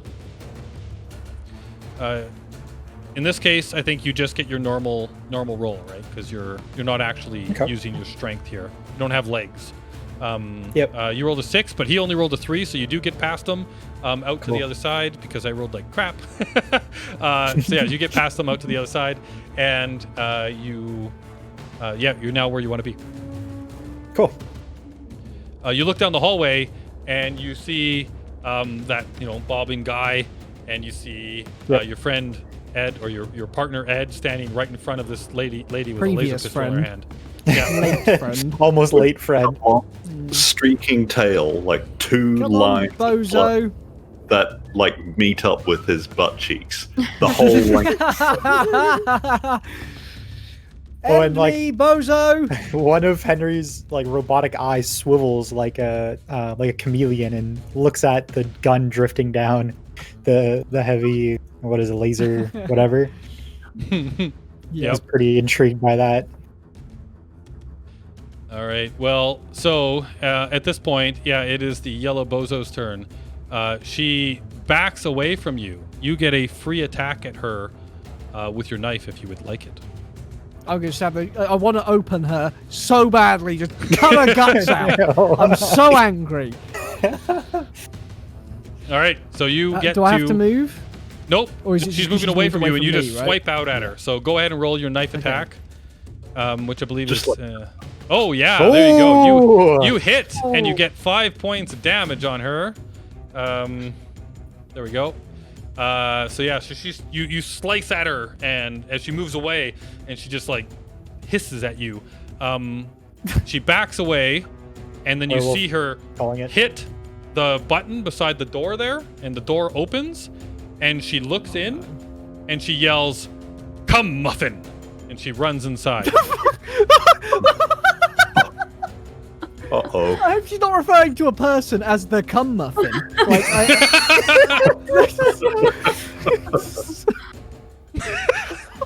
Those were two. No, it's not the. Yes, it's C-O-M-E. my cum muffin. C-O-M-E. Oh, okay. Not like one last go before she dies. Not that kind of affair. Right. And now I'm going to. Let's see here. If I click on that and then I click on this, what happens? There we go. Huh? So now, so that was that person's turn. You don't know what happened to her. She ran through the door. Next up, we've got Dead Dude. So we don't have Dead Dude. Next up, we've got Jenya. What do you do? I'm just gonna stab this guy again with my sword. Okay, yeah. I guess. He is no longer grappled, so you actually need to hit him. He is not flanked as well at this point, so you just need to hit him with your normal attack. Sorry for Whack him with leaving the you sword. there. Oh, actually, I will say if you move across, you can flank and then get the bonus. Yeah. Okay. I will do that. There you go. And then attack. So attack, and you get a 2 on this, which that hits. So yeah, he takes 7 more points of damage with that. All right, he's starting to look pretty rough. He might be able to take one or two hits from that sword. You think he's starting to bleed out? So that is Jenya. So you've moved 1 space, and then you sliced them with your sword. If you would like, you can still move 4 more spots, or you can be done. No, I'll be done. I'll stay there. All right. Then at this point, you hear Cum muffin. the sound Uh-oh. of electronics Cum muffin. and whirring and clicking and the bark of a mad dog. What? I'm still at the front. Henry checks his comm unit Oh no! because Hello, Muffin. we established that his comm unit sounds like dog barking. Oh, And you see this vicious looking mongrel come running out of this room and comes right up to Ed, and he looks like he's about to just leap, mouth open. His jaw is augmented with cybernetics. He has got like cybernetics all the way down his back, down his spine. His legs are all integrated, and he looks just ferocious and nasty. His eyes gleaming red as he looks like he's about to leap for you. All he's able to do this turn though is get out there in front of you, and he's just like, oh, my balls just re-entered my body. Like they just got sucked back up, and yeah, I'm terrified. All right. Where's this? Okay. So then there you go. That's the end of Muffin's turn. And next up, we've got. boy. That's Dead Dude, right? Yeah. So then next up, we've got Jenya. What do you do, Jenya? Or did I just mess up the order? I can't remember. No, I yeah, can't I think that messed up. Muffin went after me, so it did should he? be Gabriel. Well, it's what, Yeah. 10? Oh, okay. So it should be Gabriel. Okay. Sorry. Yeah. Go, Gabriel, go. Okay. That's right. You Whoa. just stabbed him. Right. Yeah. Do you think? No, I'm not gonna ask for advice. I'm just gonna take just shots at this dog. I think. Maybe I'll move like one step closer so I'm not shooting. Because if I shoot from here, I might hit Ed, right? Yeah, there's a chance. So if I take a step forward, then I'm not. I don't want to get too close. I'd say you could avoid him if you take a step forward. There's that weapon is also floating towards you as well. Yeah. Yeah. So if I take a step forward, can I grab that weapon and then shoot the dog? I'm gonna say that like this thing is floating too. So yeah, it floats kind of like onto your spot. I'll move it to the back. Hopefully, do you pop out on top again or no? Yeah. Okay, I think you're good. Yeah. So yeah, so that weapon floated onto your square. So you've moved forward. If you would like, you can drop your weapon and then pick that one up. That's floating in the air in front, or it's floating there, and you can fire it. But you'll have to drop your current. You have 2 guns in your hand. So to do this, if you want to stow your weapons, you won't be able to fire this turn. But if you want to just drop them, let them float in space, then grab the thing and you can fire it this round. Is there a chance that I'll fumble and throw the gun I'm trying to grab away? No, this is pretty straightforward. Okay. Yeah, you can. It's Right, moving real slow. Okay, right. I've just let go of my 2 guns, grabbed this one, and now I'm lining up a shot on Cum Muffin.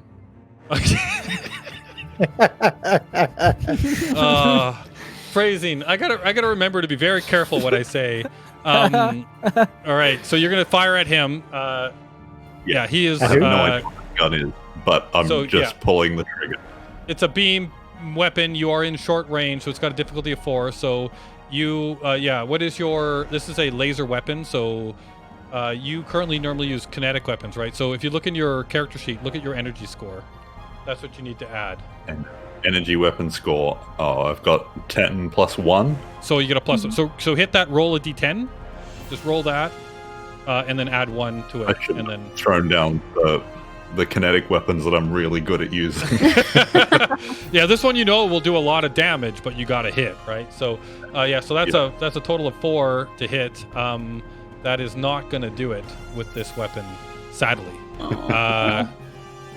But you do notice that the dog doesn't dodge very well. Like it's running. Like when you fire at it, you miss, but you feel like even with that roll, like you barely missed. Okay, well, just don't miss, Ed. I think I've accepted my fate. I yell, I miss, and then just yell, "Don't miss, Ed." Miss. So we've got. So you move forward 1 space to fire. If you would like, you can still move 4 more spaces. Should I run away? I would just run away. Yeah. Stay safe. All right, I'll just take. For comedy, I will say that those magnetic boots, right? With enough force, they don't stay connected to the ground, and there's just a floating body there. Oh. Now you've already used your action. I'm just making sure everybody knows, right? So you don't have another action your turn, but I think I'm still, like hanging off the wall. I'm still horizontal running on the wall. Yeah, you are actually. You are running on the wall sideways. I think I'll just back off and let the dog maul Ed. Yeah, I would do the same for you. Don't worry. I respect it. All right. So where do you move to? Maybe I should like just get involved so that. No. You know, you saved me because you weren't involved last time, right? It could happen again. Well, he saved you because he actually flew out like a hero and shot the person killing you. That's true. Yeah, that was the first heroic act you've done, and you did do it like amazingly well. I've decided I'm just going to stay right here, see what happens, and I'm ready for the next. I just killed you. There we go. Are you back? Okay. Sorry. I was trying to delete the thing underneath you, and I deleted you. I need to add you back to the initiative. Add turn, and you were a 9, right? Just like. Yeah. That was really bad of me. Sorry. We will add you back to the initiative order. There we go. Okay. Next up. Oh yeah. So yeah. Are you moving away? No, I'm staying right here. Okay. All right. So next, you see somebody come running out this back door here. And you see him carrying what looks like a controller in his hands. As he looks down the hallway, and you see him going, you see him like smiling and cackling and Oh, that's the right. end of So his he's turn. probably controlling the dog. Take his other bloody eye. So the red dingbat, the red dingbat, he is going to attempt to. He's actually. He thought that Henry was his problem, and then now there's this lady who keeps poking him with a sword, and he doesn't like that very much. So he's going to attack you with the cyber claw. Would you like to parry or dodge, Jenny? I'll parry. All right. So he will fight out at you with a cyber claw. And what happens there? Oh wow, yeah, he totally misses you. So go ahead and attack him with your sword. Great. Yep, you do only 2 damage, but you do hit. Every little bit counts. Yeah. All right, so he's still standing there, but that was you got a free attack out of that. Yeah. And that's the end of his turn. He's just going at it with you. Ed, you're standing in front of this dog. Yeah. Well, I think I've just accepted my fate. I'm just gonna put my head in its mouth and die. No. Okay. You can try and run away. Christ. Like I will remind you that you have seven endurance left. Who do you think I am? Right. There is a very large man with a very large energy weapon standing on the wall behind you. Yes. What is there? Is there a hint there? I'm just We're meant to saying. like, You've got throw backup. Boris at them like a missile. Well, I was Down more the thinking wall? the dead dude might be something you could throw, but Well, yeah, I was gonna think of trying to like use his arm or something to like shove it in the dog's mouth, just to like try and stop him from eating me.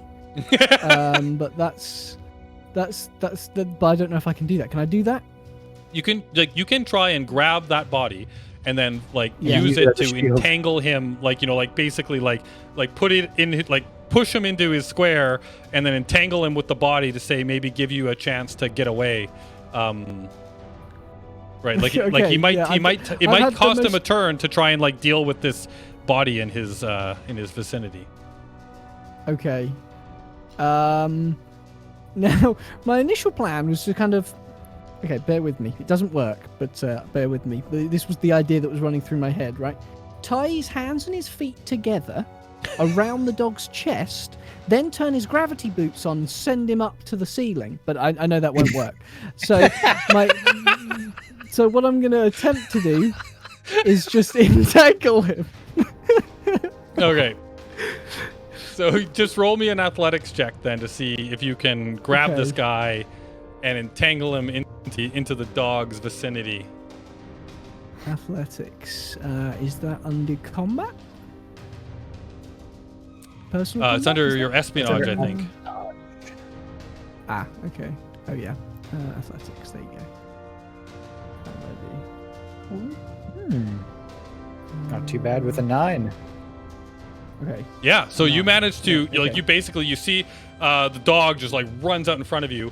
There's a bobbing dead person beside you that used a very big gun to shoot you up the butt. So you grabbed him and you just throw him you pull him off the ground, basically disconnect his feet from the mag boots onto the ground, and then throw him into this dog, and it kind of tangles up, and the dog is just trying to deal with this stupid body in his way.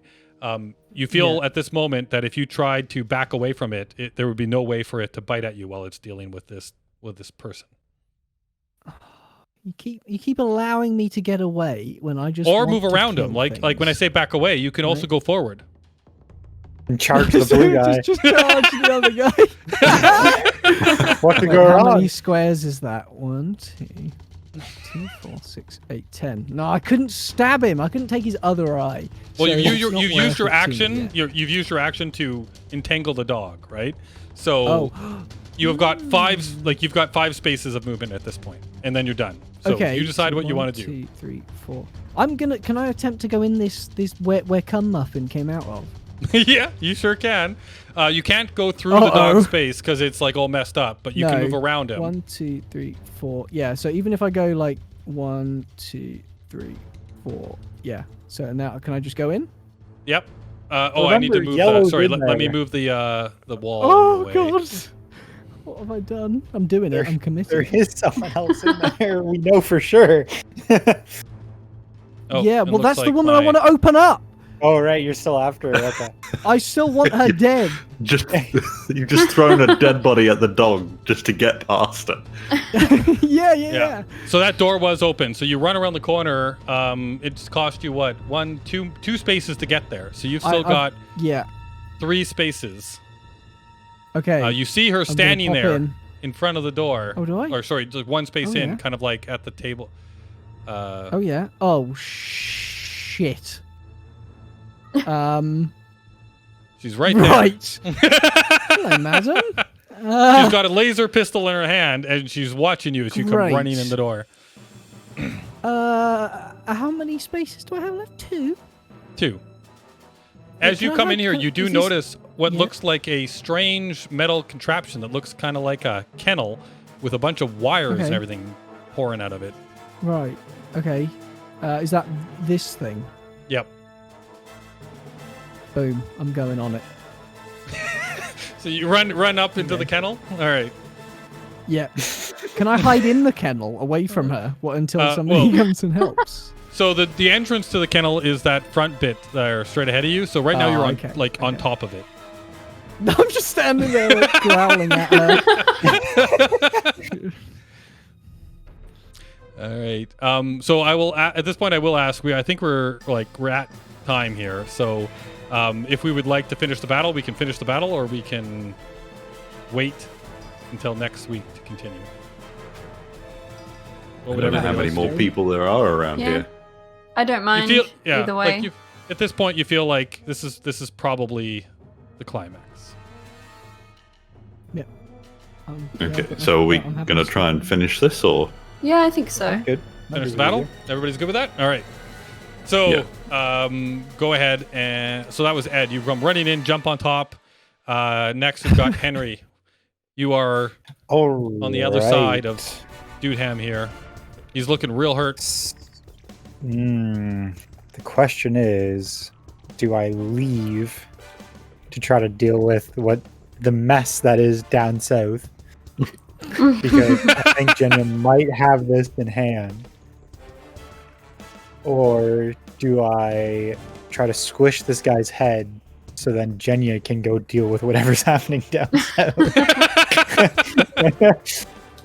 Well, you've got a dog in your way, a tangly dog. Yeah. A tangly dog. You can, I don't know. Yeah, Hmm.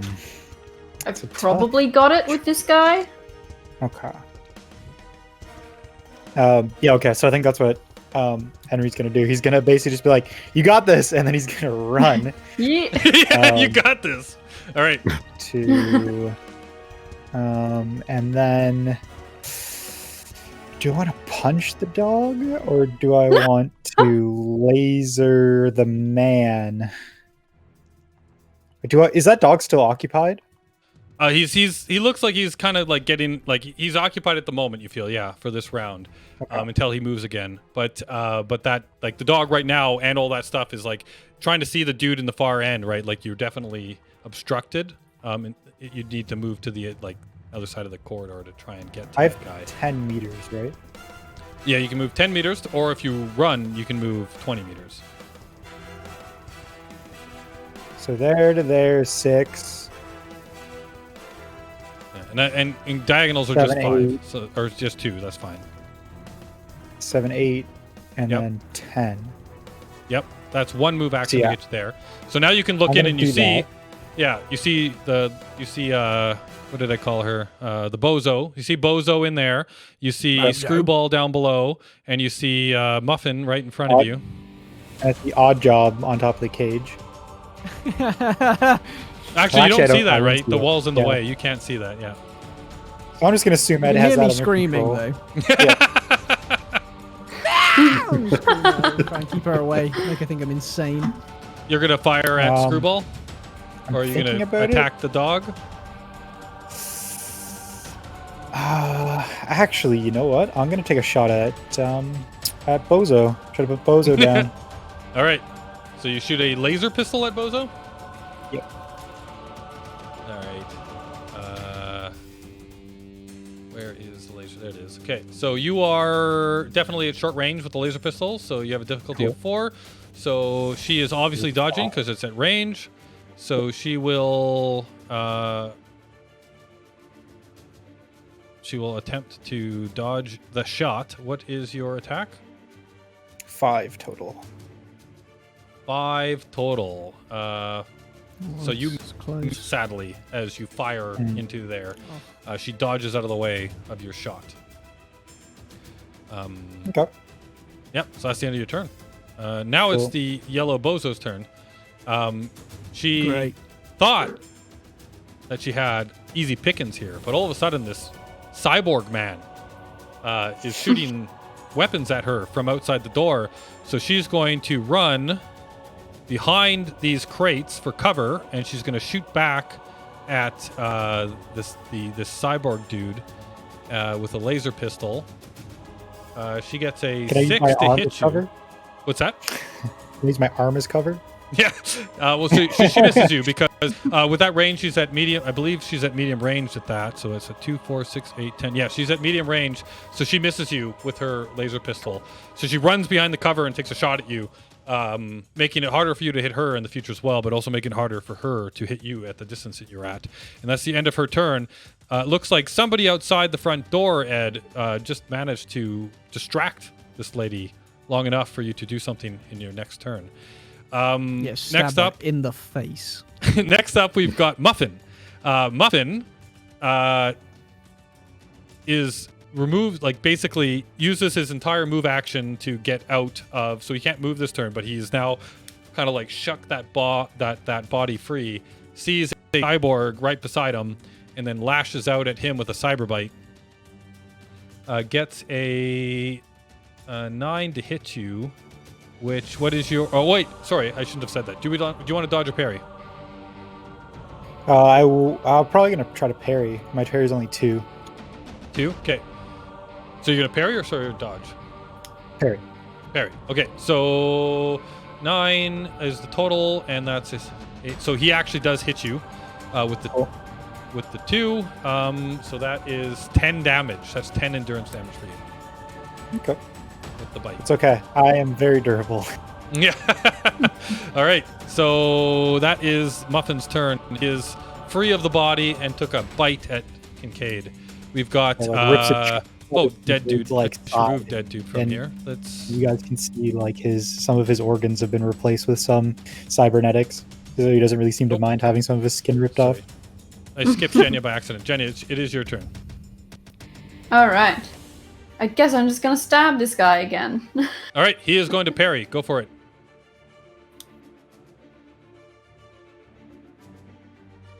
That hits. You do 7 damage, and he had exactly 7 damage left. So you get him with that final blow of your sword. Describe to me what you do and how you kill him. All right, so I've got my sword, and I just ram it straight up under his jaw, through his head. Oh. Nice. Yeah. All right. Straight up. Straight up. So you just like see him, like he's looking at you. He's got his claw up in the air. He's ready to swipe at you, and he pulls back, revealing his entire body. Yeah, and you just take your sword, flip it, oof, up, right up underneath him. The blade goes up through his head, out through the top of his skull, and he slumps onto it. And you have to basically take your hand on his jaw with your foot, and you push him away as you pull the sword back out of his skull with your strength, and he's just floating, bobbing, right in front of you, with his feet attached firmly to the ground. But he is a Namaw. Right. So I keep forgetting that I should do this when that happens. If my computer will respond to me. Oh, that's because I hit the wrong button. There we go. Where is... Oh, I got too many things on the screen. Wow, I got to move everything out of the way to hit this button. Okay, there we go. He is Namaw. Nice. Yeah, so you are now free to move. It will cost you 4 meters of movement to go through that square because he is just like in your way. And he's big and bulky. Oh, I have to like wrestle through him. Yeah. Wrestle through him, push him out of the way, let him, basically you have like, you push him out of the way and he starts like floating out of the way, but it costs you 2 squares to go there. So you've basically got 4 squares this turn. Okay, so I can go there, and now I can actually see what's in the hallway. Yeah, Because I now you haven't see seen this any dog. of this amazing combat. I've just been in that little room. Oh yeah. And so I see the dog. I'm like, oh god, it's a dog. It's a dog. And so I might just stay up here, or maybe move one more. Yeah. Okay, that's it. All right. So you move up, getting closer to the dog, and you can like past the dog, see that there is somebody else off in the distance there. It's obscured. Yeah. But there is somebody else down in the distance. You can't quite make out what's going on there because of the craziness that's happening with that dog and a floating body. Oh yeah, there's a floating guy. So that was now it's Gabriel's. What are you doing? Yeah, so will it cost me anything if I throw down the gun that I just picked up? Throw it to me. Shake my head, I don't like it. So I throw it in Henry's direction.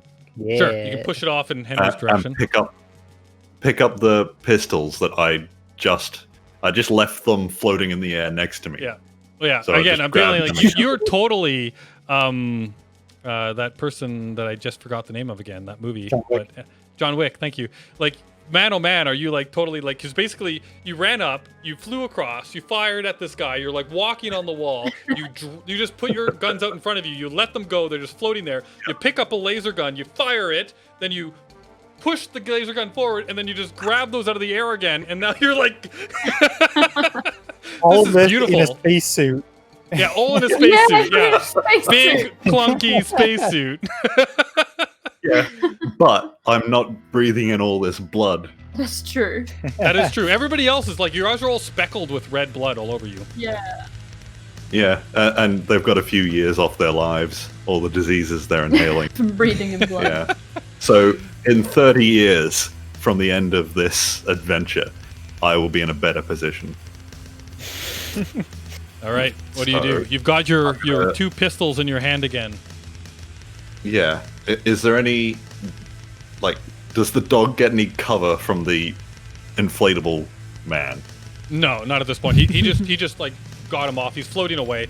Like he's probably gonna. I'll roll randomly to see which way the body starts floating. So, But at the if I moment, just you can take shoot at him. a step- Yep. If I take a step forward, but stay on the diagonal. If you take a step forward, you will be right beside him, and the dog will get a chance to bite at you before you shoot. When you're right Okay, beside. well, So if you let's stay where do you that. are, you can just shoot from there if you would like. Yeah, that's what I wanted. I just didn't know if I would get some sort of benefit from it. But so if I just shoot my 1 pistol at the dog. Yeah. Okay. Yeah. Like just FYI, actually, it's harder to shoot a weapon at point blank range because they have a chance to basically try and deal with you first. Okay. But yeah. Right. So yeah, go ahead and fire your. Yep, I just did. Roll. It's got a 13. Oh wow, that will do. Click on the roll damage. Do I get I get 1 off, don't I, for the spacesuit? Yeah. Yeah, 12. but that still hits. You got a 13, so it's a 12. That still Yeah. does full burst damage on that thing. So, and I think with your laser pistol, or sorry, you get 2 burst, I think, with that gun. So go give yourself 2 What you full said bursts. last time. Yeah, because you did max damage on this. All right, so you do 11. 11 points of damage.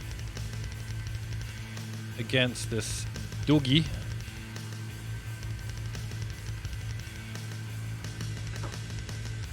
And I think, is that the first, I've got a person underneath here that is getting in my way. So I'm gonna have the body start floating down the hallway this way. Oh. And also I've thrown that gun, so that gun's heading in Yeah, towards Henry's direction. Henry. Right. Okay. You might be able to grab him next time. So yeah, so there you go. You've done some, I think that's the first damage on the doogie. Yep. Next, we've got... Oh, wait. You can move if you want. So you fired. You can, like, move if you want. Or you can stay there just pointing your gun at him. Yeah, but so the dog is damaged? Yep. You did hit it for 11 points of endurance damage. Yeah, I'm just going to stand where I am again. Just keep aiming my gun at it. Right. All right. Ready for another shot. This guy down at the end of the hall, you see him fiddling with a control panel, and he's just giggling at the top of his lungs, and he does nothing other than that. Go ahead. That's the red dingbat is dead, so I will move him from the turn order. And Ed, you're up. You are standing on top of this kennel. You see a person hiding behind a bunch of crates on the other side of the room. I just want to stab her. I just want to stab Use your shit out of gun. her. You have a firearm. I know, but it's so impersonal, and she has hurt me so greatly. And I just want to stab her eyes out. I just want to like really cause her pain. And I know it's wrong, but that's what I'm gonna do. Like I'm just gonna attempt to stab the living shit out of her. All right. So once climbing again. over the gates will cost you extra, right? So Sorry. 2, 4. Yeah. So I don't know if you can quite make it if you do that, but if you go around the crates, right, you can go 1, 2, 3. You can get to this spot right here, and then stab her without, and she'll get no cover for that because you're now kind of behind the crates with her. Okay. Yeah. All right. Yeah. Makes sense. All right. Roll Knife for attack. knife. Oh, I am genuinely so nervous. Oh. Hey, that's not a bad roll. Yeah. Okay. It's a bit off. You do. You hit. You get 9 points of damage on that. Wow. And you stab her. Please. kill her. She's not quite dead yet, though, but she's looking pretty close.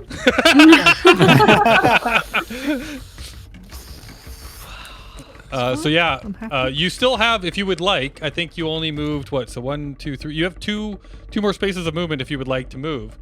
Remember though, if you move out of her range, she does get to try and hit you.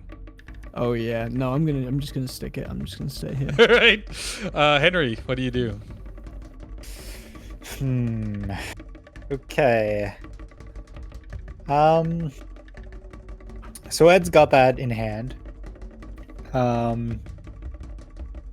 I think I am going to. Does that gun come to me? Yes. I threw it hard. Yeah, it's floating at you. If you would like it's to grab it, if you would like to grab it and use it this turn in the same turn, roll me an athletics check to see if you can, dexterity-wise, like do the proper flipperoonie. Otherwise, you can Critical. just fire and then grab it and use it next turn. So that was a 10 plus 2, so a 12 total. Oh wow, yes, you have no problem. You do have to drop your current weapon in the air, like That's fine. let it float, My- and then you can pick this thing up and go for it.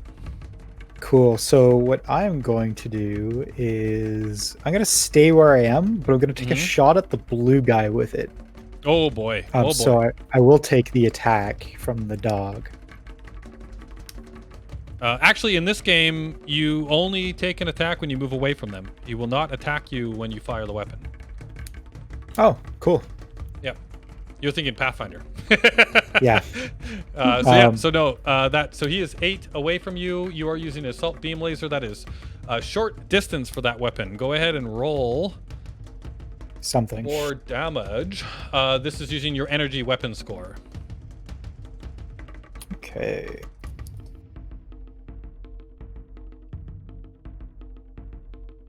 Ooh, that's a 12 total. That's a 12 to hit against this dude. Oh, I'm clicking on the wrong thing. Against this dude, that is yes, that is definitely a hit. Hit the damage button, Cool. and I believe this thing has burst, right? I don't have a damage button for this. Oh yeah, you don't have a damage button for this. Okay, so this is just roll 5 plus. Just roll me. Oh wait, this is just okay. This is just straight 5 damage plus an extra 5 for every point of burst. So you hit him, and you have a max burst of 20 on this. You got a 12. He is a dodge. Okay, so 12 and the 4, 5, 6, 7. So that's you do max. You get 20. That's max damage. That's 25. Wow. Points of damage. you basically grab this thing, you point it at the guy, and you boom, and it's just a straight, like, solid laser beam coming out of this thing straight into the enemy. You do 25 points of damage, and this guy has nowhere near that much health, even at full health. And he dies in one single hit.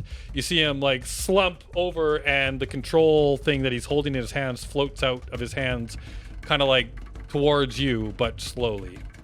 Nice. So Henry's gonna look at this assault beamer and just start nodding his head.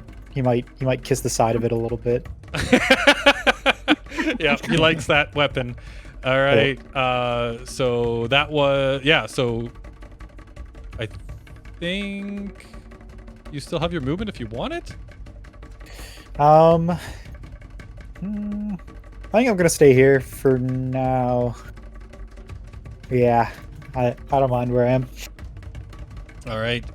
Next we have the yellow bozo. She is going to attempt to basically to fighting attack you, Mr. Ed. Mm-hmm. She's trying to disarm you. So she attacks you with her hands and her fists and stuff. She gets 8. So that's a 5. What's your defense? You're a 4, right, for your dodge. Yeah. So so she totally misses you. So she tries to she's basically trying to she goes to grab your hand and get the knife out of your hand and toss it away, but you manage to wrestle yourself away from her, and she misses you completely. Now it's Muffin's turn. Muffin turns Muffin just looks like he's on autopilot. He just bites out at Kincaid for a total of 5, a natural 1 on that roll. So the dog misses you completely. Were you parrying? I'll let you parry. I totally forgot. If you wanted to parry, I'll let you parry on that. Yep. All right. So go ahead and him up to this point. hit him. Hit him with your fists. Ooh. So that's a 9 to hit. Yep, that hits. What's your damage? 8? So it says 8, but it's halved. Right. So if you hover over it, it's 1d10 divided by 2 plus 4. So I did add in your stuff for that one. It looks like. Cool. So it's 8 points of damage on the dog. Nice. You punch smack him in the my face. robot arm. He tries to bite out at you, and you smack him in the side of the face, and it doesn't get to hit you. It doesn't get to bite you. So that was its turn. And you see Henry firing lasers and hitting dogs and. What do you do? I guess I gotta kill this dog. I've got a floating body in my way, though.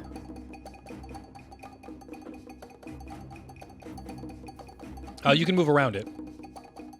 Okay. So you can go one straight in front of you, through. and then you can move over to here. Okay. I don't want to get too close. I guess. Yeah, you will be right beside it if you do that. Yeah. First dog. You can't. Well, you're meleeing, so it doesn't matter. If you move right up to it, you want to do that for a melee. Yeah. All right. I'll go right here. Yep. That doesn't block Gabriel, so now you can just stab him with your sword. Yeah. All right, go for it. All right. Oh wow, yeah, that hits, and you do 8 more points of damage to the doggy. Muffin is squealing now. Looks like Muffin is real hurt. So you've moved up and you stab the dog. Oh yeah, the blue screwball is no more, so I'll get rid of him. But it is Gabriel's turn. Okay, so you know how I did that 0G push before? What? I'm still on the wall. So what I would like to do, and you can tell me if this is not possible, I would like to move to the square that Henry's on, push off the wall through the door, and then start shooting at the yellow one. Would that use your karma again? Because you used karma to do that push, didn't you? I used the karma to reduce dual the... wield and not take any penalty. Right. Yep. So yeah. So that would be. I can do. Yeah, you But could run down I the assume wall. that would So be penalty. that would be 1, 2, 3, right? And then you push off, and then you move at like double speed when you push off. So I'll say 1, 2, 3, and then 1, 2, 1, 2. So you can basically get right to here before you shoot if you want. But you will be now flying right at that wall on the other side. That's fine with me. I'm trying to save Ed again. I'm going to fire both pistols as I'm going to get as close as I can floating and fire both pistols and then probably smack my head on the other wall, but that's all right with me. So I'll move your character for you. Basically, you go 1, 2, 3 here, running down the side of the wall, like you're basically running along the wall above everybody's head, right? Then you push off and you go flying 1, 2, 1, 2. This is as far as you'll get at the end of this round. There's another door behind her. Yes, Am I going to crash into her? Yes, you will. Or just end up floating through the door into whatever's in there? That door is currently closed, so if it automatically opens, then yeah, otherwise you'll hit it. You would like to fire both your energy weapons at this person. Yeah. So go for it. You get a -2 to each roll, and you also get a -1 because of the... Yeah, so you get a -3 to the roll. So there's a very good chance I don't hit at all. So that's a 5. So I got a... No, it's a 4. -2 for the double and then -1 for the spacesuit. So I just rolled a 4. That misses. 4 attack. Okay, well here we go. Another one. Oh. Oh no. So that's... I've run a distraction for you. Yeah. Apple. So yeah, you just come in and you're just barreling in and you're firing off. Everything misses, but yeah, you are a serious distraction. That's for sure. But now I'm hurtling at her. Yeah, you're hurtling at her, and you can't stop yourself. Like you're in 0G right now, right? So you have to just let what happens next turn. If she's still there, you'll crash into her. If she's not there, you'll crash into the door. If the door opens, you'll just go straight through it. Ed, you're up. Now, look, guys, listen here, right? Okay, we've killed all of them so far, and our investigation was to kind of understand what was going on here. She might be the last person to know why there's anything going on.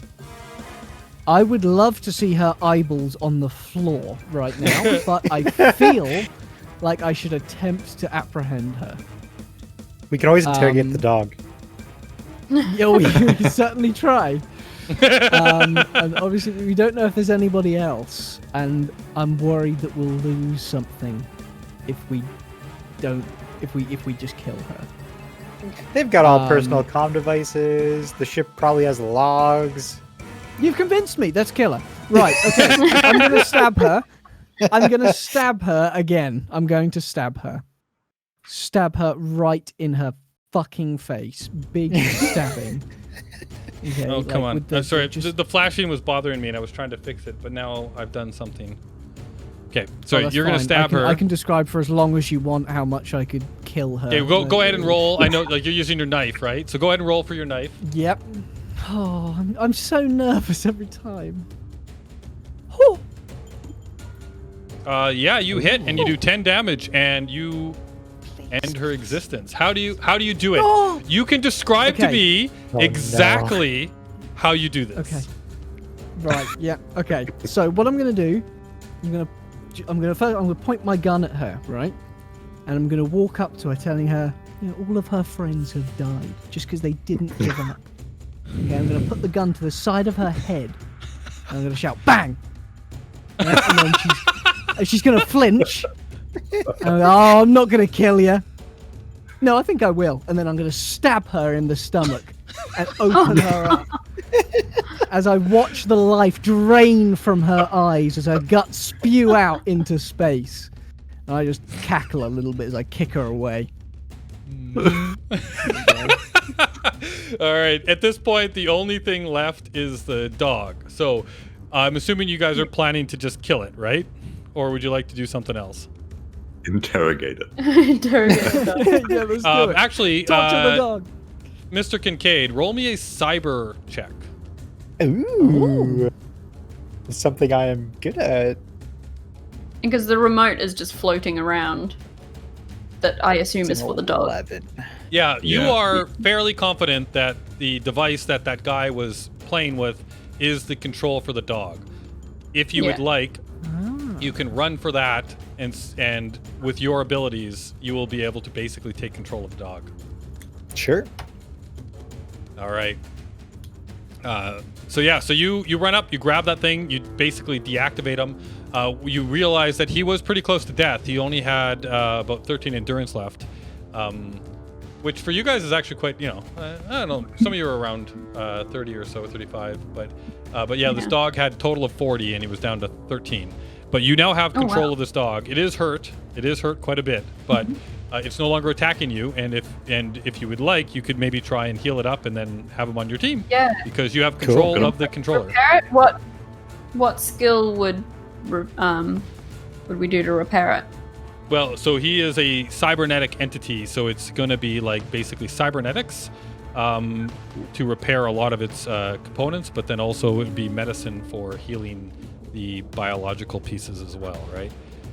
So it could be a combined thing maybe between Kincaid and your doctor to try and help this dog out. Yeah. But yeah, all of the other people are dead. 2 butt cheeks.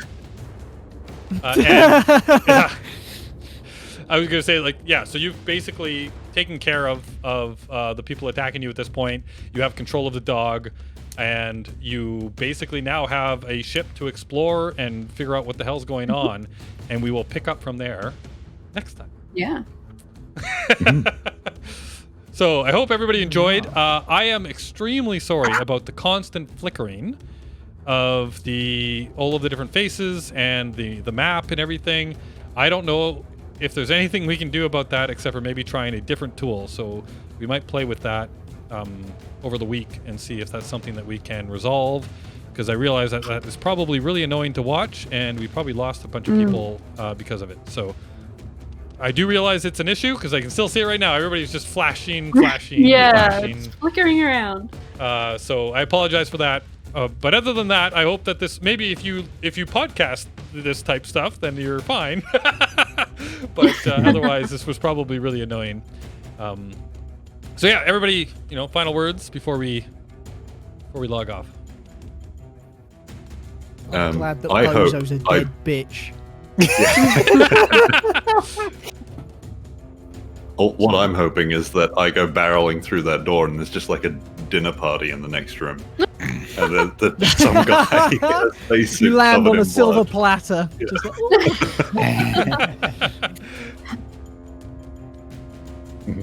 But no, that was fun. Yeah. All right, I'm glad you guys enjoyed. Goodness. And yes, next week we will find out if there's anything else hiding out on this ship as the team explore and investigate and learn what is going on with this weird ship. Bye.